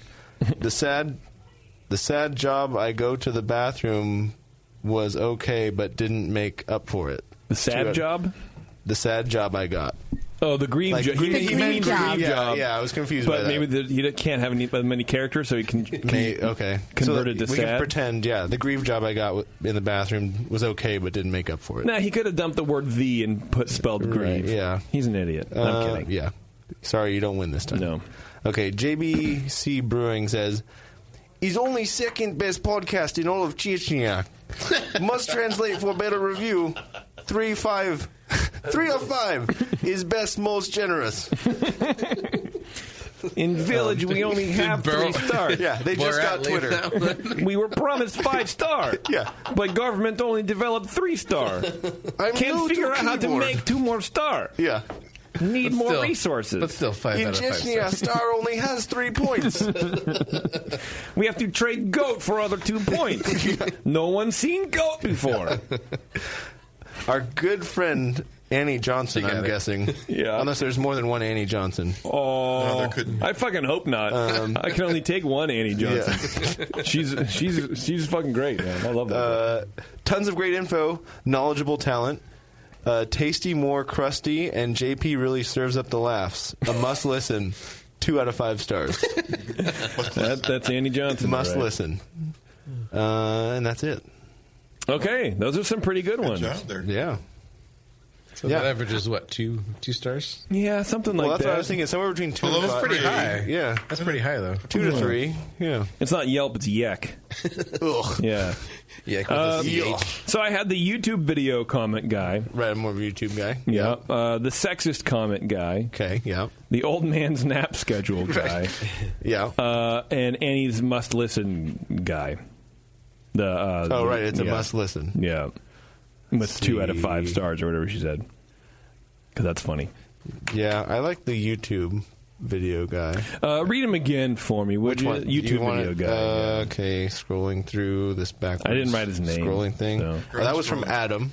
All right. And he says, funny, informative, great example of the podcast style, but I prefer YouTube videos. Okay. 2 out of 5. Yep. All right. And then... The sexist comment. Sexist. That's worth bonus points. Oh, here we go. William says, great podcast, full of amazing beer and sexist information. 1 out of 5 stars. Yeah. I'm more of a wine and cheese guy. Kind of guy. Old man nap schedule. Who the fuck was that? Old man nap schedule was Mitchell. I curse too much on this show. Mitchell. Mitchell. Mitchell fucking Clark. Mitchell. Tuned in for smart beer talk. Heard about one guy's dead feet and an old man's nap schedule. Maybe my life isn't so bad. 5 stars. I'm kind of partial to that one. That got the biggest reaction. Does everybody agree? Bev? I can go with that. All right. Mitchell. Way to go, Mitchell. Mitchell. Good job, Mitchell. You'll get, I don't know, a 6-pack of beer. And, yeah. Text Vivo or tweet or email.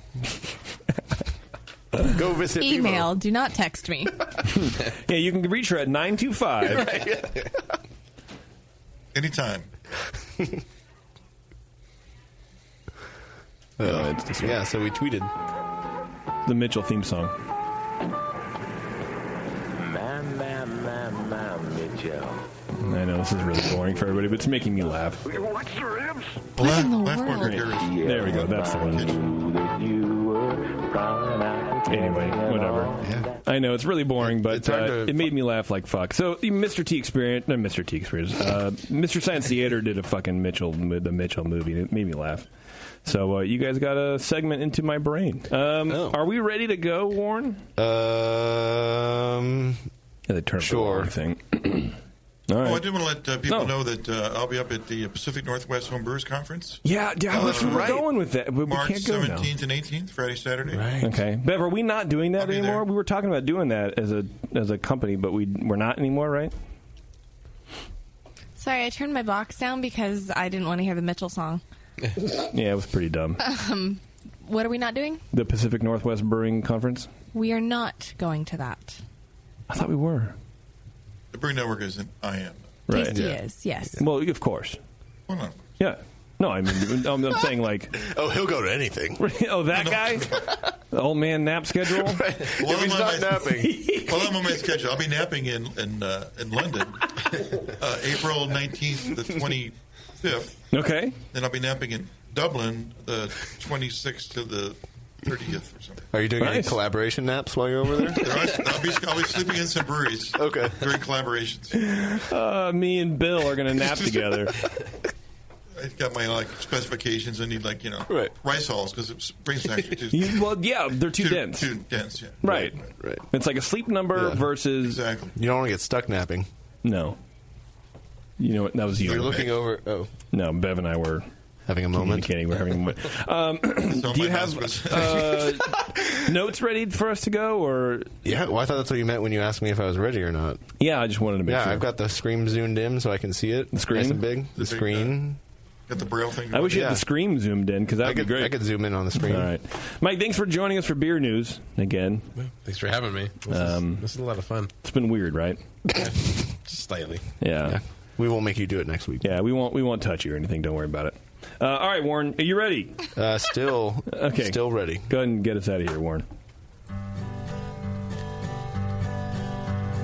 Thank you to our show sponsor, More Beer. You can get absolutely everything you need to make great beer at home by going to morebeer.com. Mike was here from Full Circle in Fresno, and he came up here to force New England IPA down our throats, and JP might have even liked it. Merge your love of Disneyland with your lack of engaging podcasts and go to earsuppodcast.com as JP, Terrence, Bevo, and Taryn talk about all things Disney.